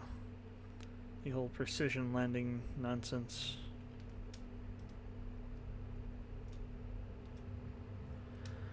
Alright, apoapsis heights. We're already down to 350k, 300k, 250 is coming up.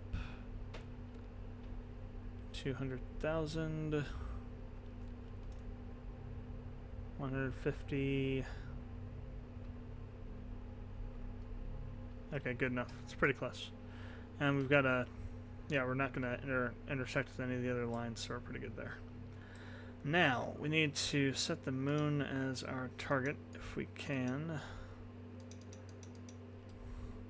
For some reason I was having problems targeting the moon.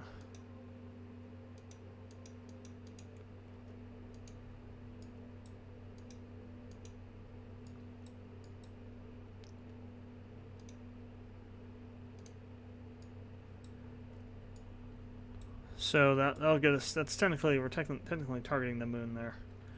I just wanted to see where the nodes were at for the ascent and descent. So we'll have to do it on the descent node since we're already by the ascent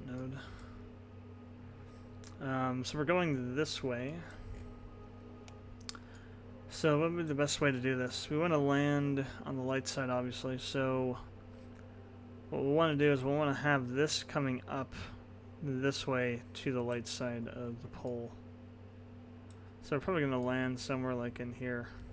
Oh, that's actually pretty rocky right there. Well, I'll find somewhere to land.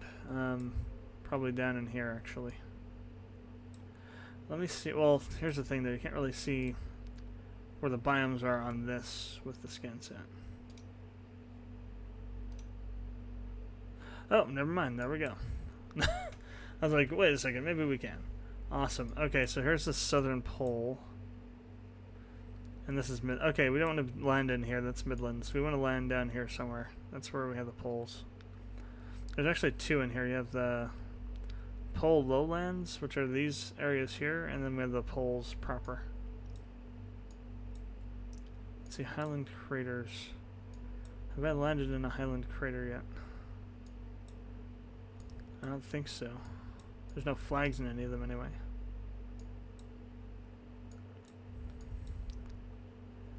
Might be easier to aim for one of those because it's going to be a little bit more on the light side. Let's turn this off real quick.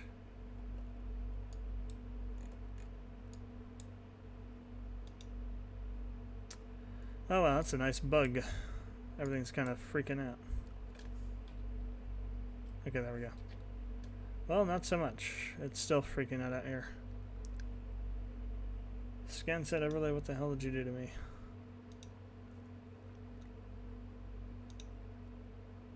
Okay. So if you don't have... That was really strange. Okay, it's fixed now. I don't know what I did to fix it, but we fixed it. Yeah, look at this field level. We don't have that much left. We should have enough to do our ascent burn, or whatever, our inclination burn, though. So we are coming down this way, so we want to move...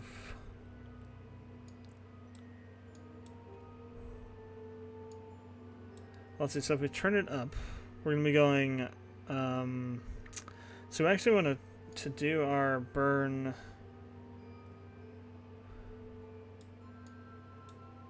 along this axis? No.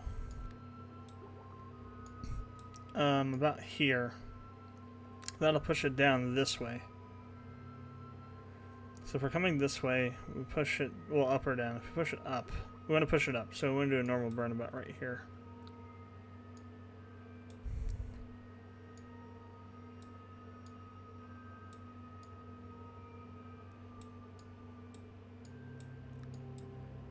Alright, so let's go ahead and throw the maneuver down. And I think this is going to be a normal to go upward.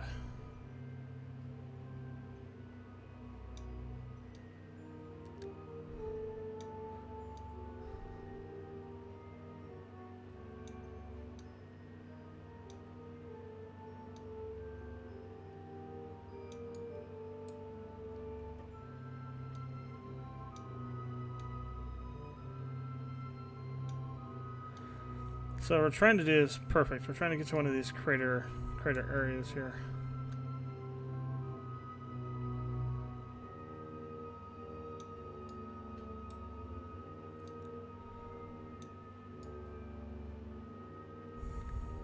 I don't want to pull in the apoapsis or periapsis too much because I'm going to be able to adjust them as needed. Okay, so that's about what we want to do. It's going to be a hell of a burn. A minute 50, yeah. So we're definitely going to run out of fuel here. There it is. That stage is going to run out of fuel. We'll have to do the rest on the landing stage. That's going to be interesting. Well, let's see what happens. This may be a time where we actually needed the extra fuel that we got rid of, but we got plenty of fuel on the landing stage. It shouldn't be too much of a problem. We do gotta go over to the maneuver node still. Should be able to get there by the time we get to T-minus 10.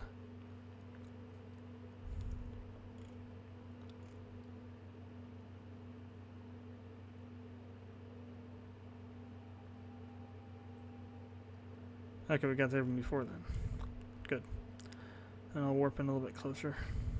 Well, if we're under 20, yeah, it doesn't matter. If we're under 30, it's the warp doesn't go very fast. So I'm gonna switch back over to here because we want to be able to drop this stage when we need to, and start the next one.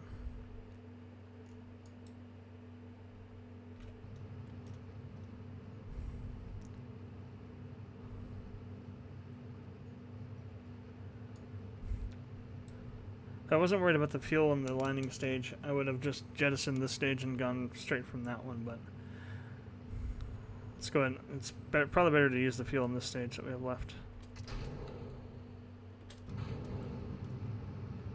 So So this is going to take a bit longer, I think, because we don't have as much thrust on these. Let's go back to this view.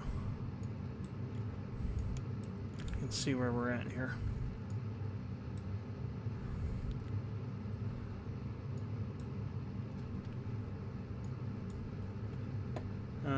Yeah, we got plenty of fuel. Way more than enough, I think.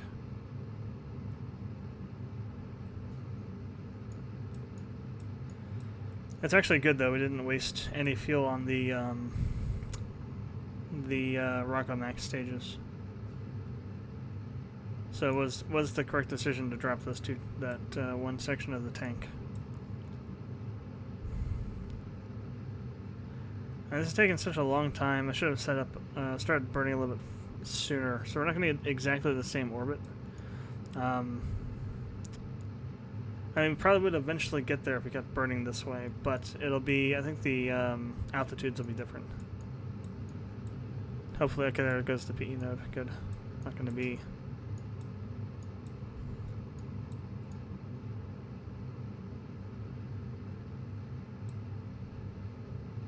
Now, what I like about this is I can kind of adjust this.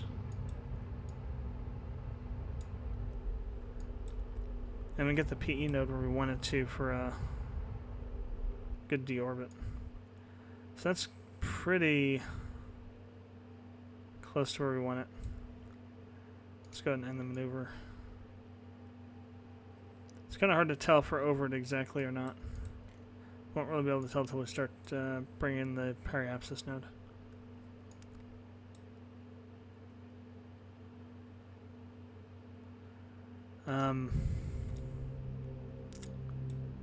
So I need to push the periapsis node towards me.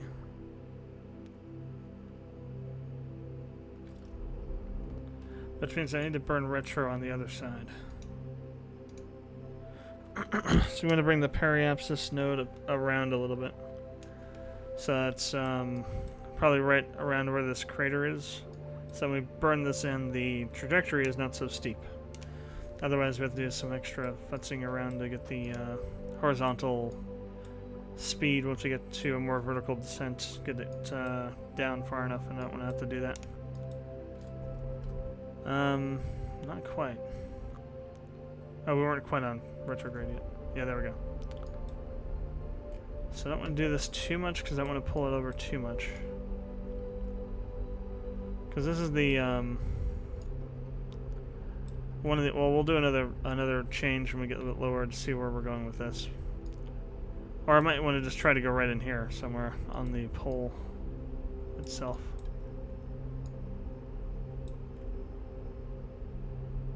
Oh yeah, the orbit changed a lot actually.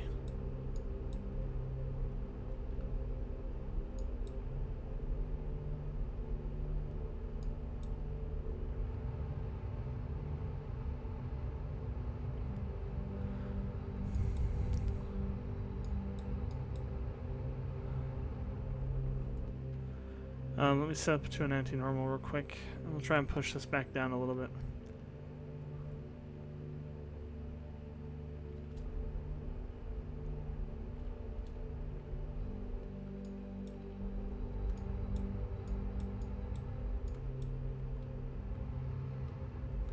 Actually, I want to go normal. We're on the opposite side.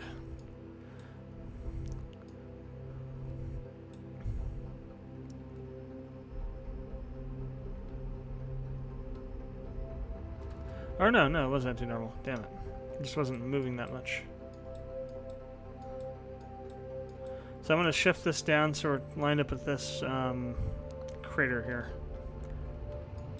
Again, it's kind of a crapshoot to figure it out. You kind of have to change it and then see when you get a little bit closer where you're at. A good way to look at it is like where the center line, if you look at where the two ends meet up, that gives you a pretty good indicator of where they're actually going. So yeah, it's pretty good. Alright, let's go ahead and burn retro some more. I want to bring the edge of this line probably around into here. So we're going to bring the periapsis node fully down to the moon.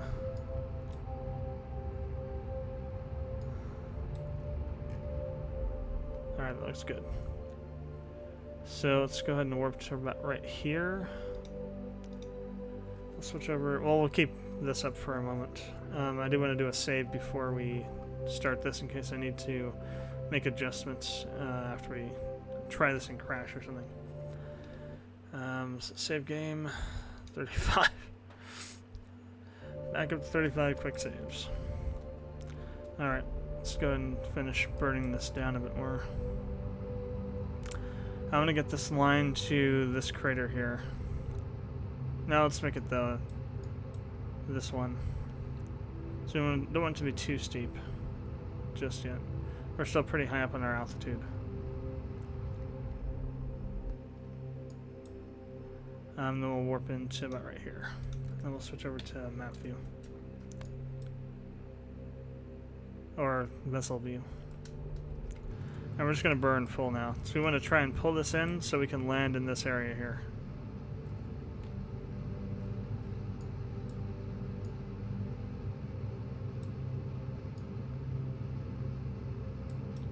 It's actually pretty flat for a crater, jeez.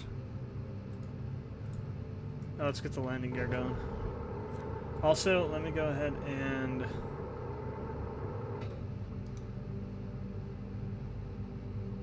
yeah, let's do our 4 real quick.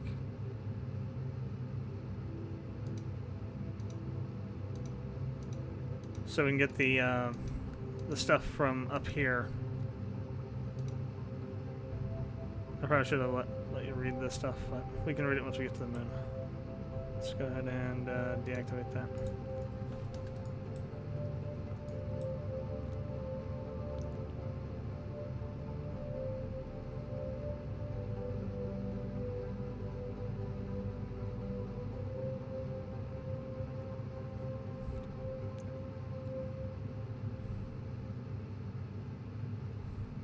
So we're actually kind of coming in at a steep angle.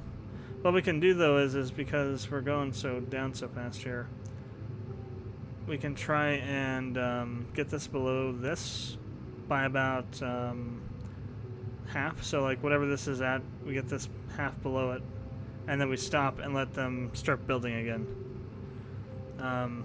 If we're going vertical, like we're about to be going vertical, that'll also help in terms of making this go faster when we stop the engines, and this will go up slower. And we definitely need to stop now. We're going way too slow on our speed. So as you can see now, we're gaining vertical speed, but the horizontal speed is staying about where we want it to be, which is not going up at all very much. So that'll work out pretty well. So you can do these really high ones. You just need to do the maneuvers really high up in the atmosphere. Well, not atmosphere. High up in altitude-wise. That way when you start coming down, you're not drifting from the horizontal. I'm actually going to do some time scaling because we're still pretty far up.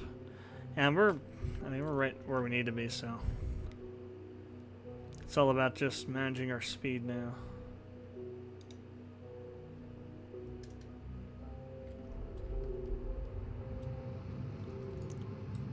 And that's not really going to be an issue.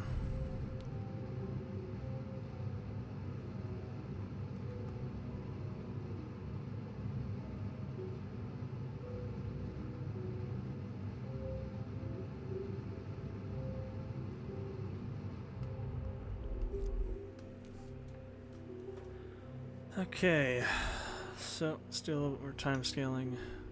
We'll get down to about 11.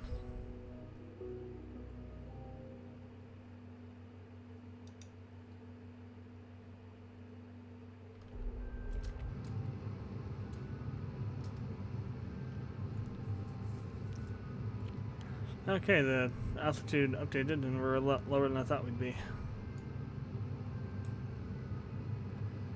You should still be able to slow down in time. It's going to be close though.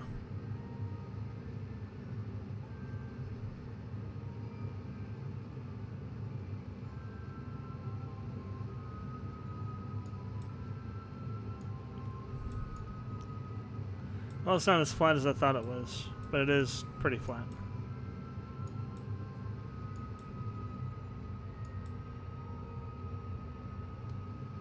Actually, no, I think we still need to go full throttle.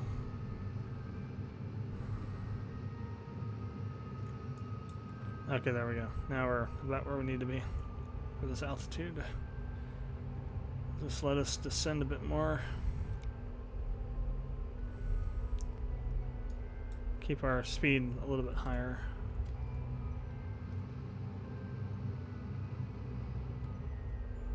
Alright, so time to mosey on down. Bene. Not using any cheats, though I have used the gravity hack once or twice for testing. Basically, we're just coming to the moon to get some science from the south pole of the moon. With some new parts that we unlocked the other night. Come on, slow down.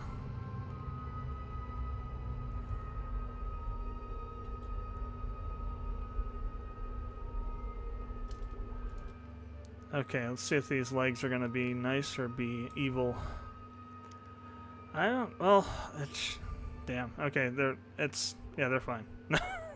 that was a little bit kind of crazy there for a second. We're gonna do some bouncing. Of course, the micro stretch, we're doing that too. We're doing some, I don't know what you call it, swaying, I guess. Alright, so let's go ahead and take our, we actually can do all of our science from here, because we've never been here before, so we're gonna get quite a bit. We'll also need to make sure I get Valentina out to throw a flag down and grab a surface sample.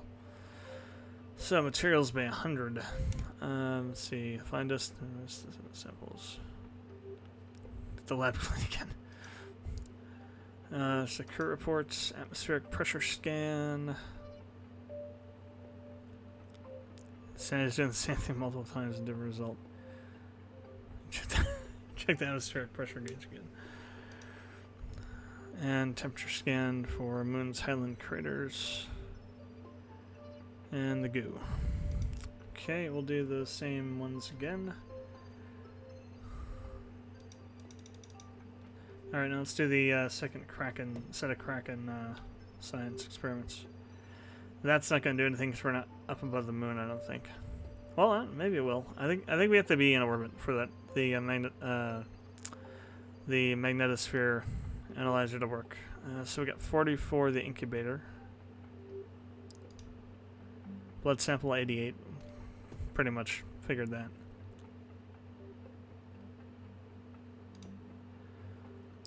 Kraken specimen 188. That's pretty good.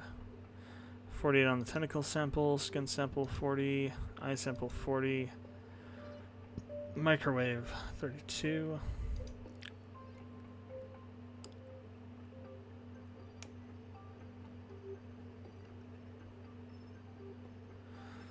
We got 16 on the cardboard. We got 16 from the cardboard box. Awesome. A random sample size. A sample box and crank it. Okay, so yeah. Let's, out of curiosity, let's see if we actually can do anything with this. Well, we already have one. That's the one thing. Yeah, we can't do it. We have to be in the atmosphere. Okay, so time for Valentina to do an EVA. First, let's get our EVA reports. Just for 32. And we'll, if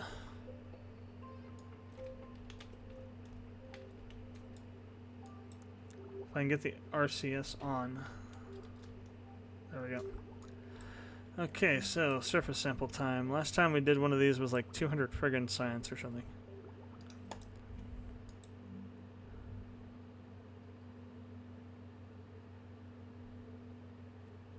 I want to test something real quick. So, Alt, click.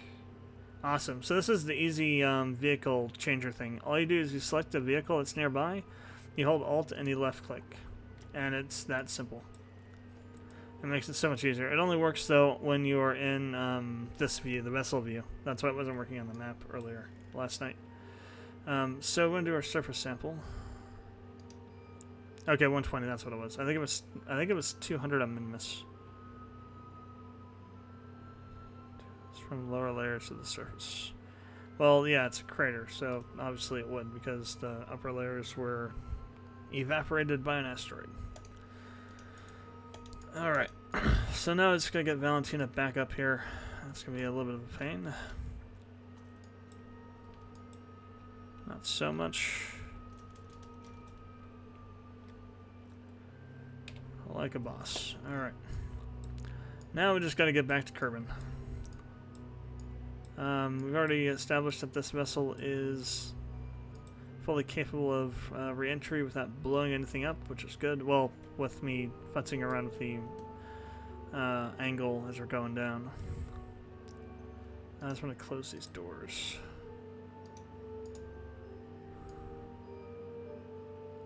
Okay.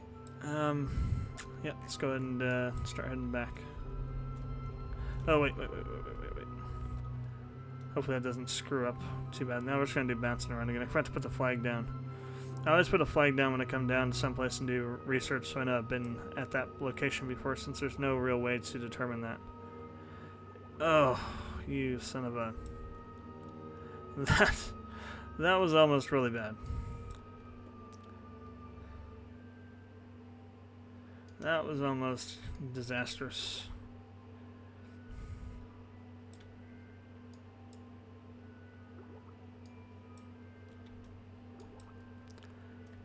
Alright, Valentina, put down your flag.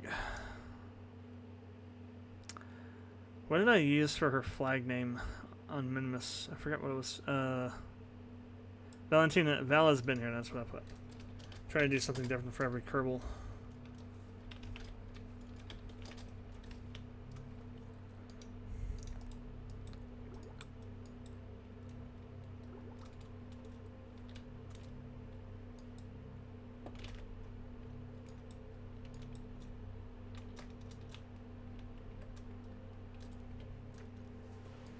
Now we can go. First though, let's make sure that SAS is on.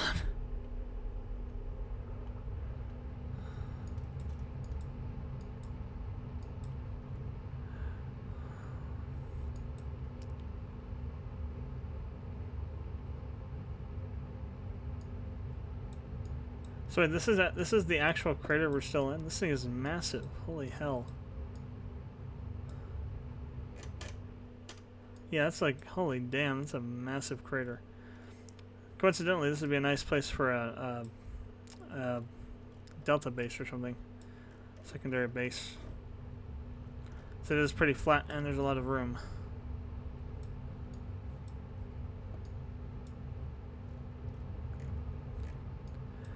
Though getting stuff down here would be really annoying.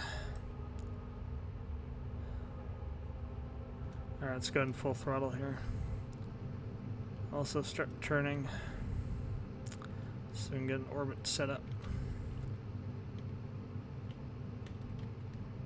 So we can get a new transfer back to Kerbal. And then... Actually, I should probably point towards Kerbal. That would make a lot more sense.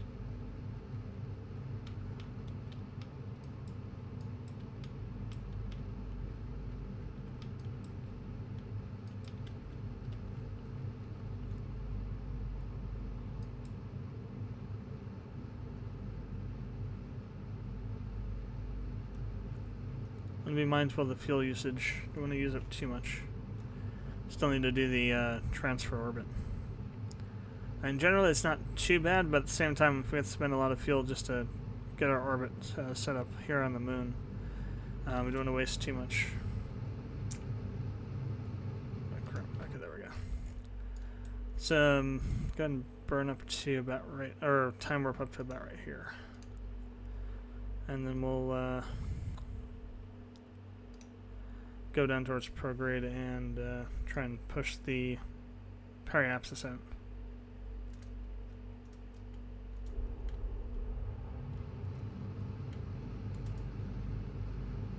And then we shall set up our transfer back to Kerbal and then try and get our re-entry orbit set up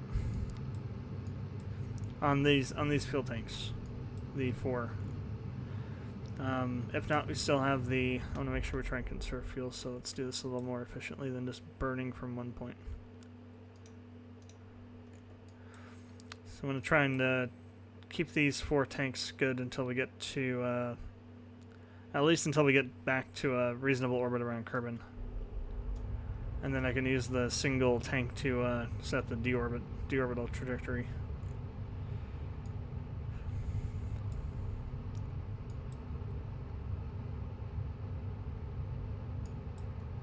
Okay.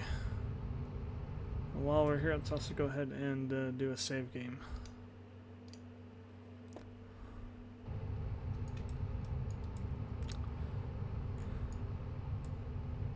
Still got a bit to do to push the periapsis out. But it's getting there.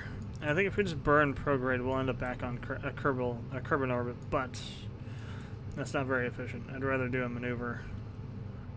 Try and figure out where the best point is. Let's set it up over here on the periapsis. That way we're going to flip it around and push out the periapsis node instead of pushing the AP node. They're pushing periapsis out the other way. So we're going to push it towards Kerbal. I don't want to warp there just yet. Okay, good. We're actually going the other way around. That is a happy mistake. Another time when Bob Ross can be brought into this. So...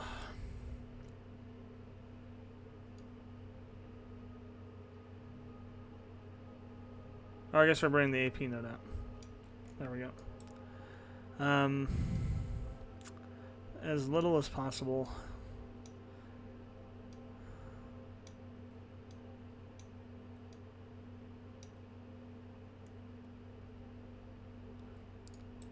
What does that put us at? 7 million meters and 10 million. Well, it's not the best, but it's what we have. Alright, let's go ahead and...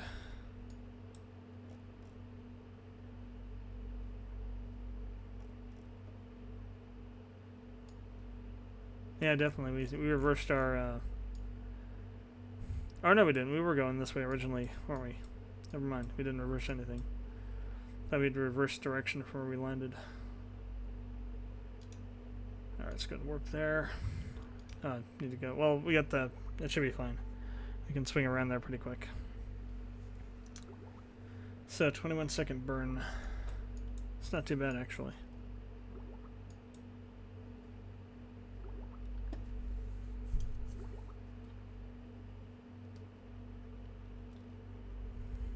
Okay.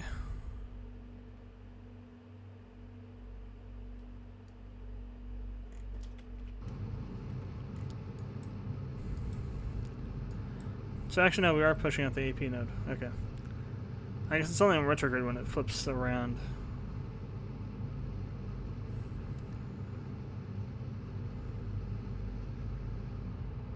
Alright, kind of getting close.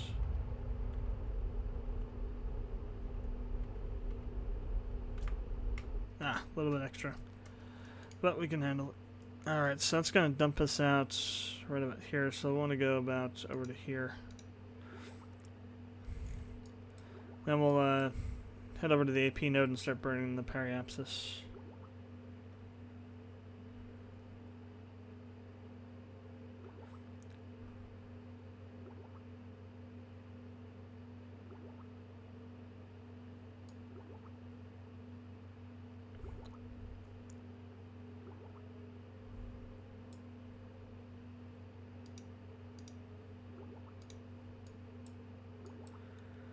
So I'm trying to get the periapsis down to 120k, and I'm trying to get the apoapsis down to about 200k.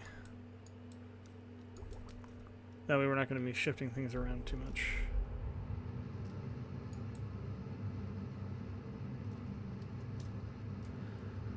Okay, so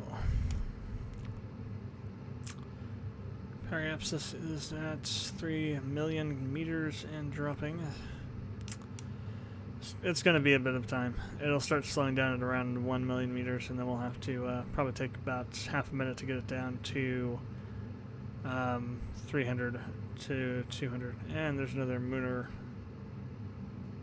thing going to happen there.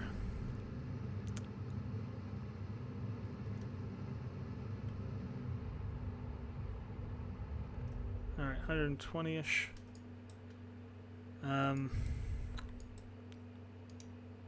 Yeah, it cannot work. We have to wait till we're on the Mooner, our Mooner encounter section here, and then we'll be able to work through that. It's kind of annoying, but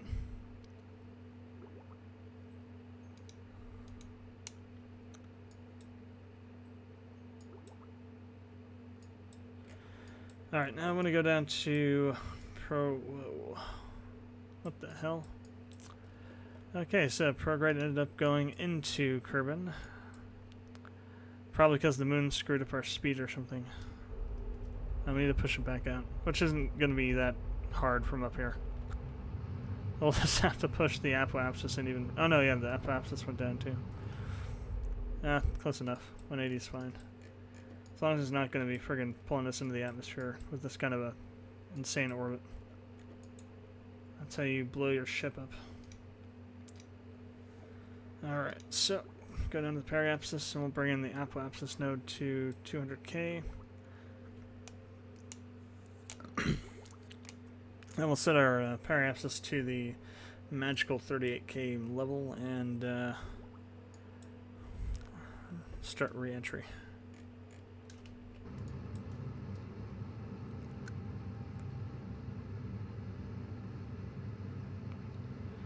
So I'm gonna guesstimate somewhere between 1,200 and 1,500 science from this little excursion.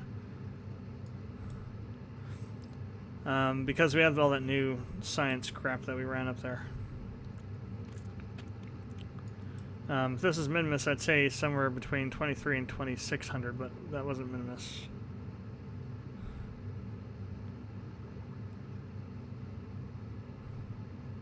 Now we're past the PE node.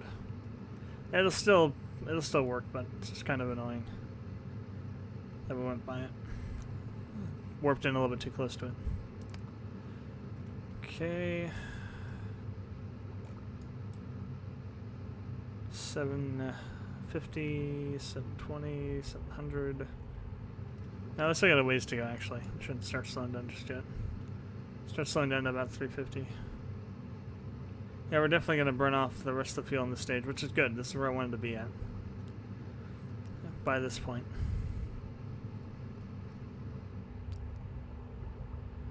We're going to have we'll waste some fuel on the very last stage, but that's fine. Everything else was pretty efficient.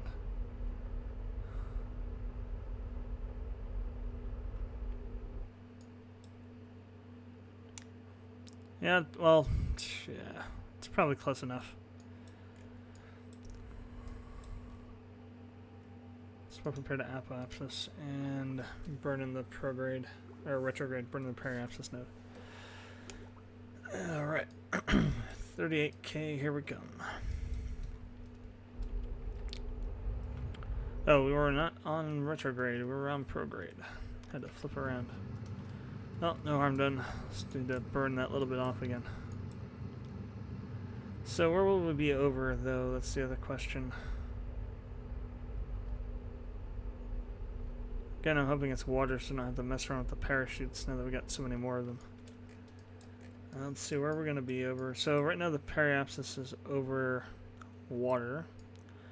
As we come in, it's going to push it over. Yeah, let's do a... I'll check real quick what... I'm going to do a radial out, I think is what we need to do.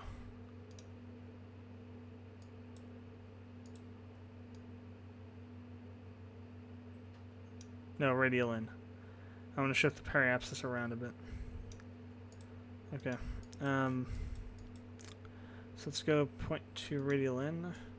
I'm going to shift the periapsis to right about here.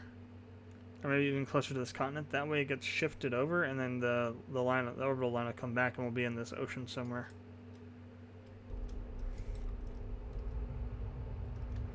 I want to watch the height. Oh, there goes the engines. Let me stop real quick.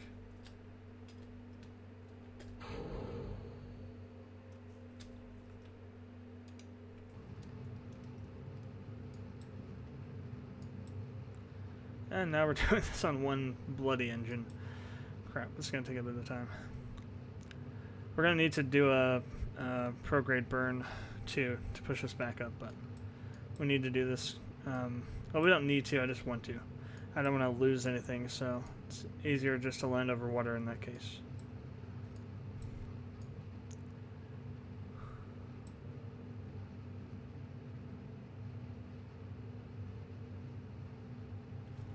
Yeah, for one bloody friggin' engine on this thing, it's so slow.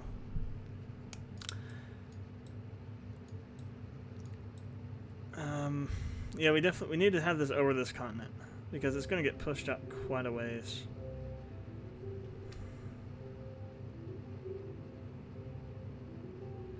Actually, no, that might be decent enough that we could do that we could actually just deorbit that way.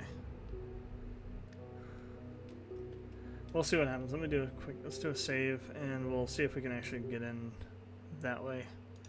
Because that'll put us right over that water.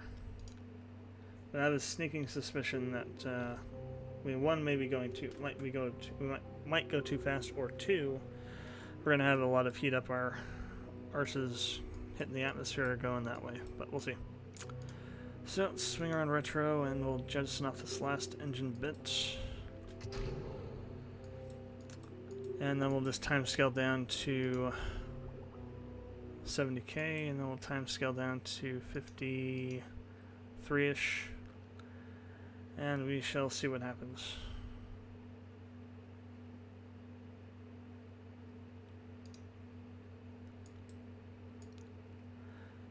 Now we should be definitely go in the ocean at this, with this trajectory. It shouldn't do anything other than that. So we're gonna start re-entering over this, and it's just gonna come in a little bit. We'll be in the ocean. It's not gonna pull in so far. We're gonna go down pretty quick, so that's why I'm just a little bit worried about the heat. It's that sort of steep re-entry, but if I wiggle the thing around enough, it should be fine. I'll probably be on wiggle patrol like crazy while we're making our way down. The other issue was with the first vessel we tried with these kind of steep re-entries way back when I first started the stream KSP again, was that we were coming in the wrong direction. We're coming in like a bullet, and we weren't slowing down that much at all. Now that we got some proper electrical support for the SAS, it's not running out mid re-entry, so we're keeping our trajectory proper. It's actually not doing so bad. I thought we'd be doing a lot more heat. We're doing less heat, at least on the parts themselves. Maybe I just need to do this kind of re-entry all the time. Actually, wow, that looks...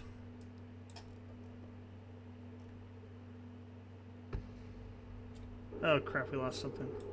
Or no, that was the engine, I think. Yeah, it's the engines blowing up in the atmosphere, I think. But it looks like we're coming over land.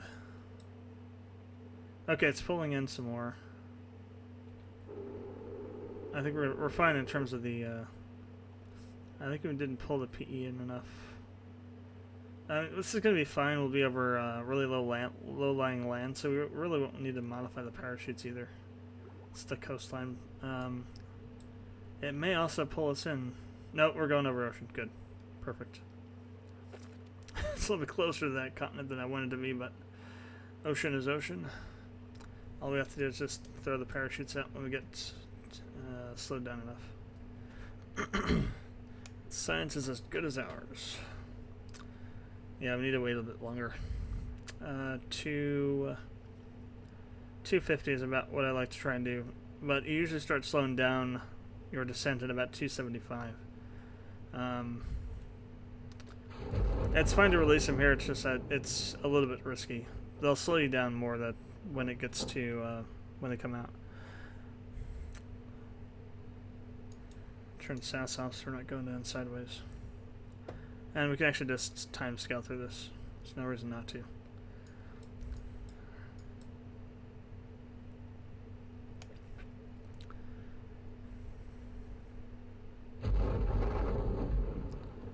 I would not recommend time scaling down on land with any level of parachutes, just because odd things can happen when you're rocket hits land. Especially if you sit down on a hill and you start rolling, that can be a nightmare. Okay, now we get to wait for like 10 more seconds. Sorry, 100 more seconds. Well, no, we're going times 4, so maybe 10, maybe 20, or maybe none, because we're gonna splash down here in a second. If we weren't going times 4 acceleration, it would be like 100 seconds or so. Okay, we are back on Kerbal. Let's see what we got with our research. I'm pretty sure we're gonna get over 1,000.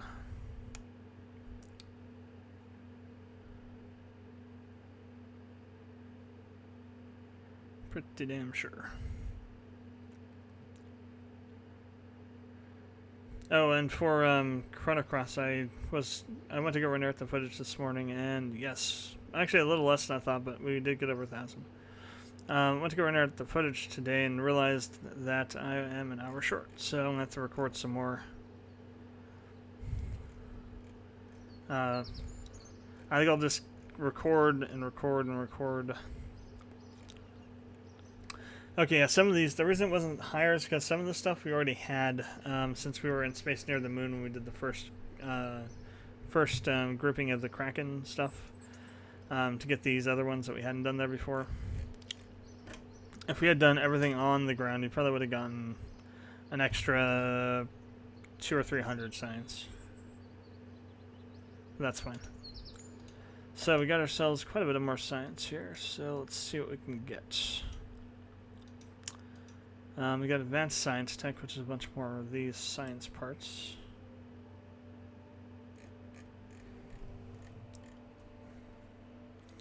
But I think we want to go with some of these lower ones that we can easily just do here.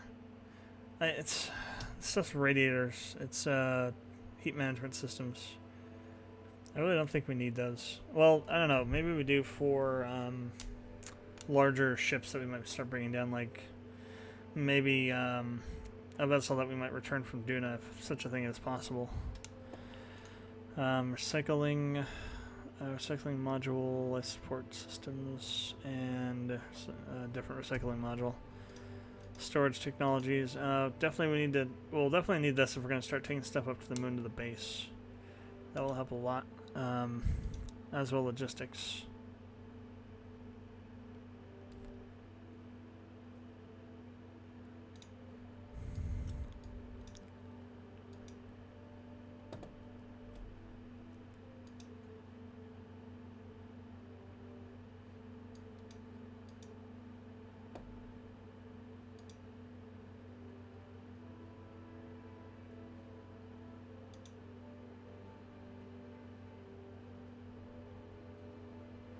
So that's 160. We'll grab that. And do we want to do this too or no? That's kind of. I want to do some other things here. Well, this one's 300, right? That'll leave us with. So what I'd like to do is I'd like to try and get some of these nuclear engines available for use, so we can kind of see how they work.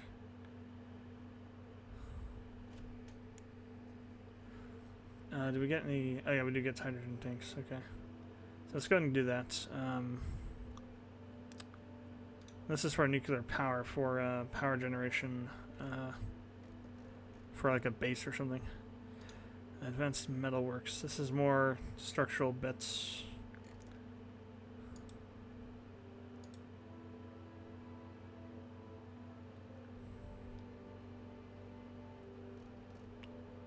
This is really the only one that we get there, this quad stack coupler.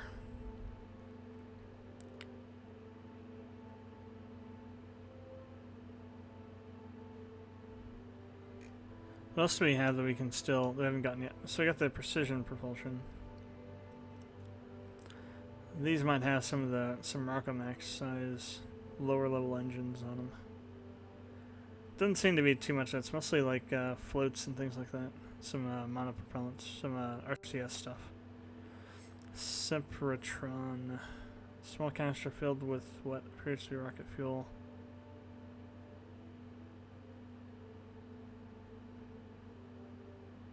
Oh, right. So we can use this to push stages away instead of having to rotate. So that actually might be interesting. It's only, what is it, 90? No, it's 160. Blah. So we'd have to do this and one other 160 or something. Aerodynamics. None of this stuff's really. That's all for space plane stuff at this point. Well, let me see. What is this? Same. Yeah, that's what that's for. So we can skip that stuff for now.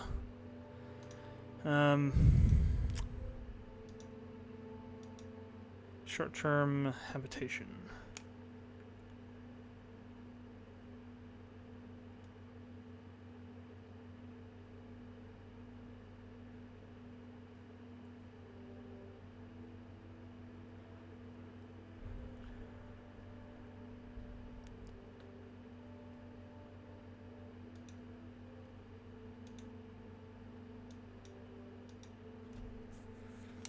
Are there any new solar panels in here?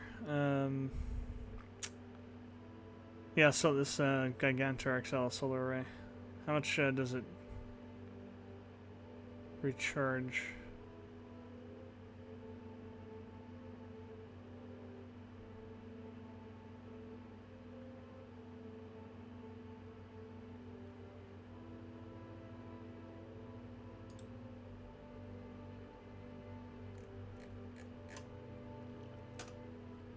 $24 a second. Holy damn. That is insane. This thing must be massive. Actually, that might be something we might want to look into. What is that worth? 300 for that one? Can also go heavy landing though. This also appeals to me because we'll get access to. So if we wanted to try recovery on our rocket stages, we would get these to help with that. Again, that really, other than just saying that you were able to pull off what SpaceX does with the Falcon 9 and the Falcon Heavy in KSP, unless you're playing career mode, it doesn't really have that much of a, there's no real reason to do it, other than just to do it. If you're playing career mode, though, you really need to try and do it, because you save a lot of money that way. I've already got these ones, the T2, LT2 landing struts.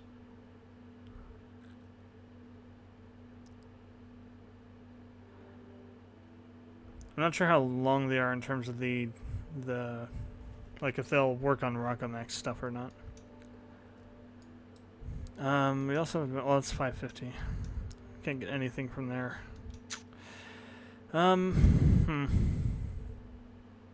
Yeah, we'll go ahead and do this. And we actually have 200 left over, don't we? Okay.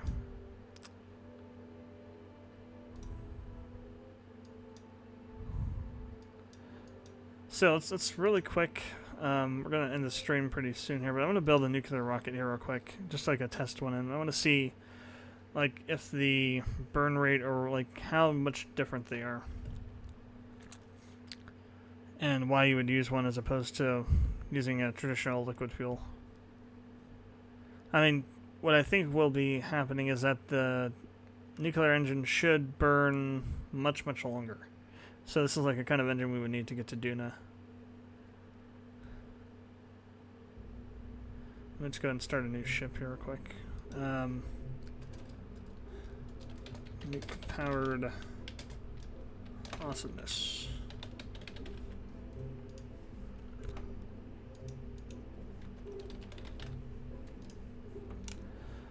Alright, so we're definitely not going to put any Kerbals on this thing, so we're going to use a remote guidance unit.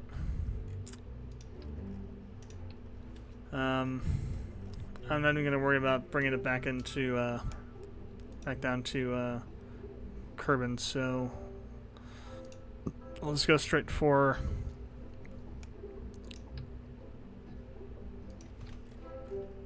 let's put a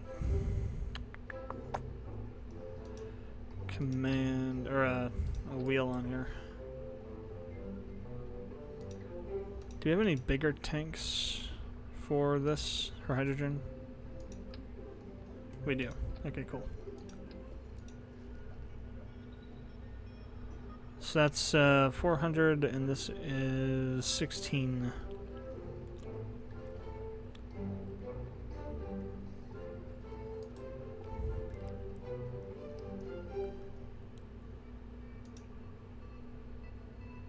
So liquid hydrogen, wow, 12,000 just from this really small tank.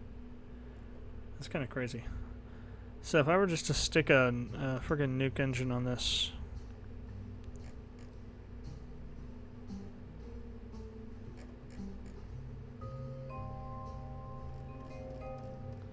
gotta find them first, I guess. Nervous solid core. Well, it burns liquid fuel.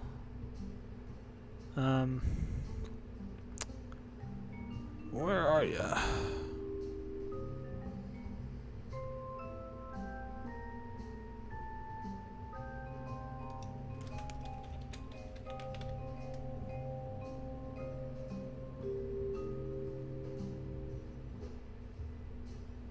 Okay, I've got LH2. Gel Omega. Tory nuclear ramjet engine.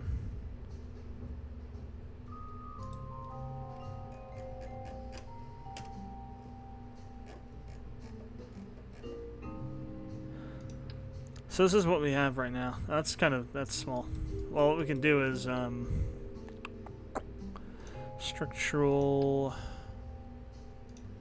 We have a bigger one than that. Yeah, that should work. Do a cluster on this.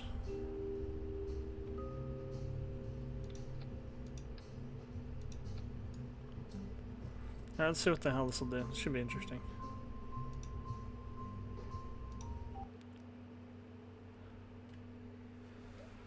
I've never used a nuclear rocket before, so this is the first time for everybody. Well, maybe not everybody, but for me for sure. So let's see exactly what kind of trouble we can get ourselves into. So we got 12,000 just in that one tank. And I didn't look at the rate of consumption on the engine, but I'm going to assume it's not that much since it's pretty low. I'm going to set to 1/4 because it's way too much thrust for this. Holy hell. Like 5 seconds and we're already like frickin' way up in the air. That burns it pretty quick though, doesn't it? That's just one tank though. And there are bigger ones.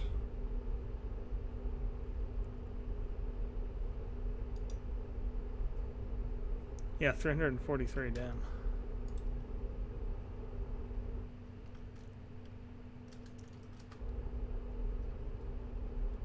$10 kN. And that's from one engine.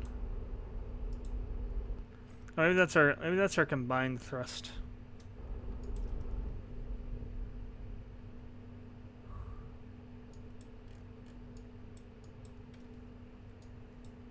Still made up pretty high.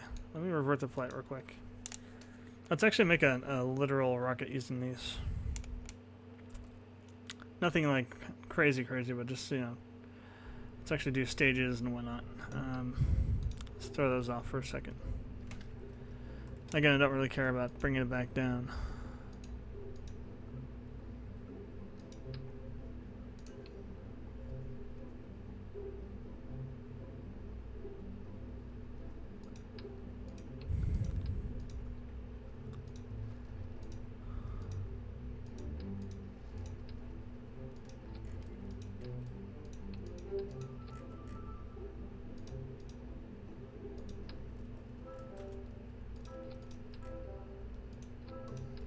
Actually, I should probably do a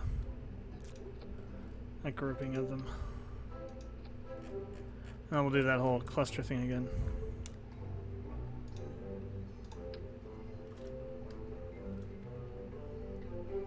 Oh no, we need to use the modular these bigger ones. Those are actually also too big. What about the octagonal struts? This might work a bit better. Except they're not on the right axis. There we go.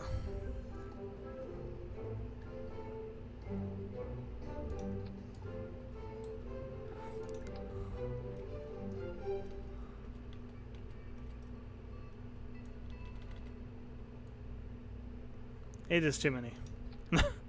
8 is way too many. So what's the thrust on these things? It didn't seem like that's too many friggin' parts.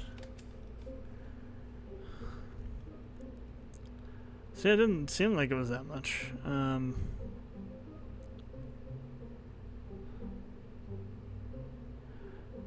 500 kN. So yeah, it must be, when you look at the thrust like that, it must be the thrust over time. So the amount of thrust you have imparted onto the vessel using with that engine, maybe specifically, or maybe with all the engines combined. I'm not exactly sure on that. So yeah, let's go ahead and at max you're using 817 per second. So that's kind of a fuel hog. This is like the very first stage of this tech, though. So that's actually kind of to be expected.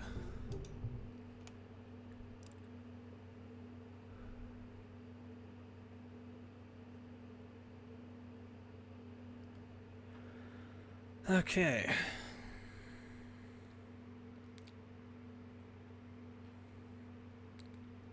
So I want to see what kind of altitude we can get on this over the amount of time we have for the burn, which I should have looked at in Kerbal Engineer before going to launch, but that's fine.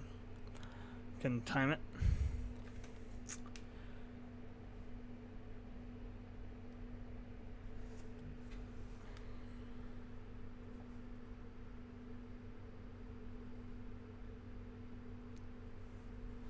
Open the stopwatch.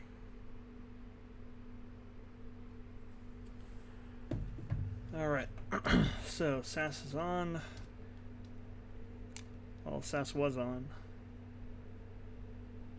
Did we run out of, we already ran out of electron? Oh, fracking hell. Already ran out of electricity. Damn it. Bigger vessel means that SAS is doing more stuff. Let me throw the super awesome, never depleting battery on here. I think that battery's bugged, is what it is. Well, maybe it got fixed when I updated a bunch of stuff. We'll see. Where are you? There you are. SMP super battery.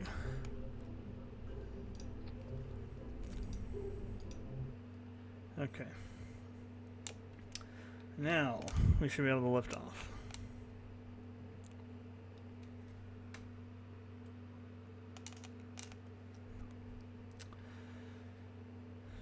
We'll time this and see what kind of altitude we get over the burn time of these engines. Of course, we got, like 6 of them strapped to this thing, so it's going to be pretty short.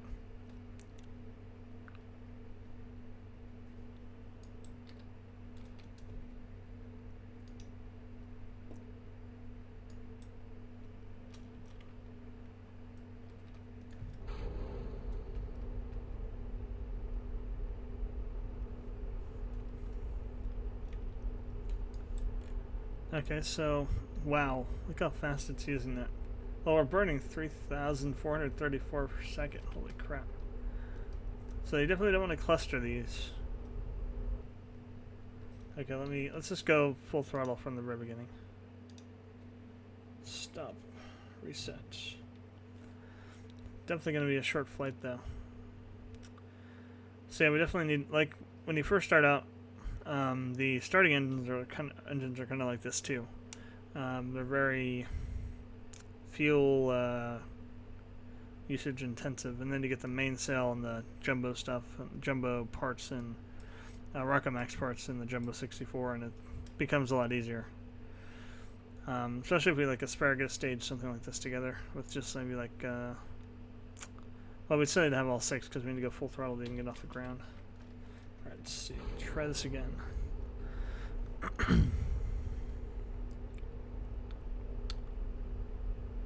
Man, this thing goes through that fuel really fast. So, over, we'll call it 15 seconds, we managed to get about 38,000 meters on our apoapsis. That's not really too bad, really. That's just 15 seconds.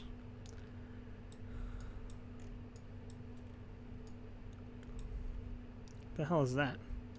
Oh, it's one of the satellites. Okay. So it's like, what the heck? This random thing flying through the sky. And we're turning over. And we're coming right back down top of the friggin'... Okay, never mind. We are... Oh yeah, we're turning over. I'm just gonna let this thing smash into the ground here.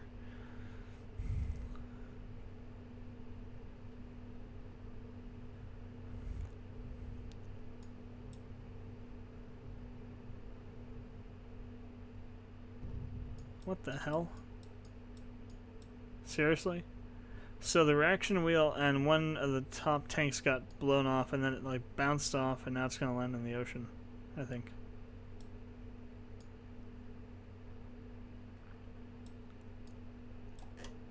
Oh, never mind. Never mind. It landed on land, and now all the parts are flying all over the place. I think one of them ended up in the ocean. Oh, never mind, that's land too. And that exploded as well. Okay, see? Everything is now cleaned up. It's automatic cleanup.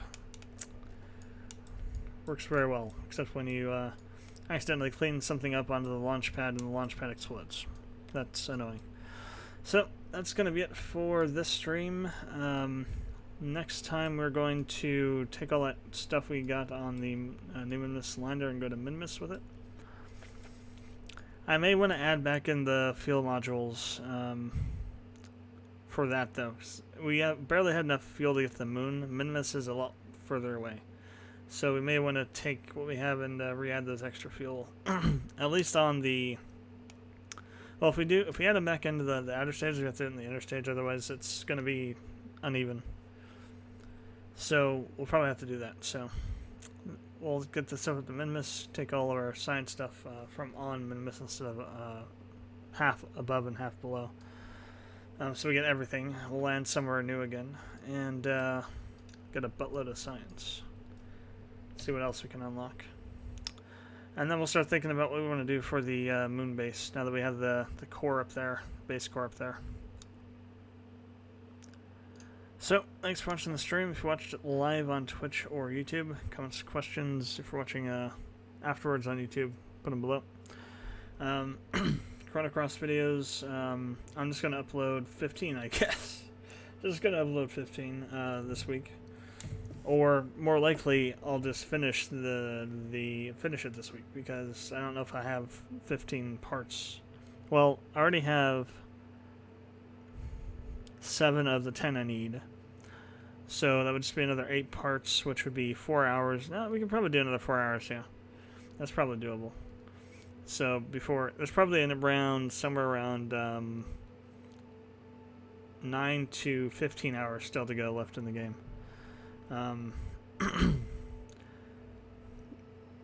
I've already gotten without doing more shiny material grinding for the spectral equipment, for like the armor and stuff, which I think we'll probably need to get before we try and fight Fate. So I'll try and get those ready by Thursday.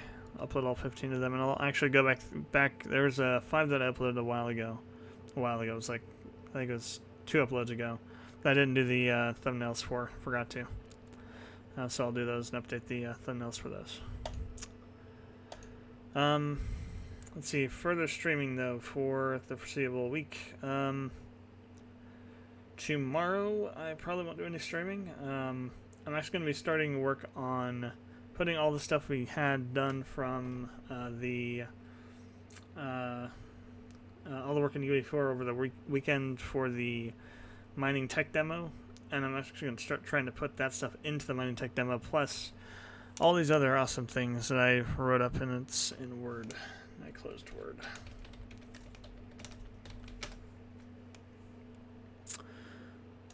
So these are the things that are going to be I'm going to try and put into, well, you can't actually see it. Let me switch over to desktop view. And I can just close this because those are going to be on there anyway. So these are the things we're going to put. I'm going to try and put into the mining tech demo that aren't in the sandbox version of it right now. So an inventory and shop window. So you're going to be able to go open up your cargo hold as an inventory window. You'll see all the different types of ore you'll have, and you'll be able to open a shop window and sell things from your inventory to the shop. Different types of lasers that will mine different types of ores better, and multiple types of ores and related to that. Asteroid mesh targeting, meaning allowing you to actually right-click on it or something and select target it, and then you'll be able to target it with a particular mining laser.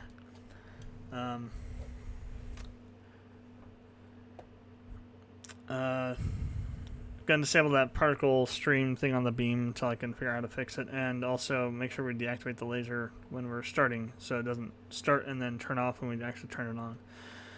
Making the whole system a little bit more efficient, allowing 3 mining lasers to be put on the ship, and also allowing you to buy the lasers, I suppose, too. I should put that in there.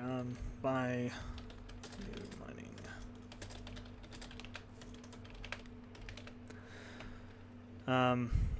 So maybe, and then I guess some sort of fitting window to install lasers to ship. Figuring out how to be able to have the mouse pointer come back out once we go into control mode. And yeah, so this is all the stuff I'm going to be trying to put into the final version of the tech demo. And this is basically just going to be like a rough version of the mining system that we'll have in the game. So I'll probably do streaming for that on... So I'm going to try and do some of the stuff off stream, and then I'll do a stream for Distant Void development, maybe on Tuesday, maybe on Wednesday. Probably on Tuesday, though, in the evening sometime. Save that. So that's other than that, I don't plan on doing any other streaming this week. I don't plan on it. That doesn't mean it's not going to happen, but I don't have any plans to at the moment. Going to try and focus more on working on OV and also Legend of MLR. Need to get into there and do some work on that. Finish up the lore documentation and stuff like that. So, thanks for checking out the stream, and I will see you next time.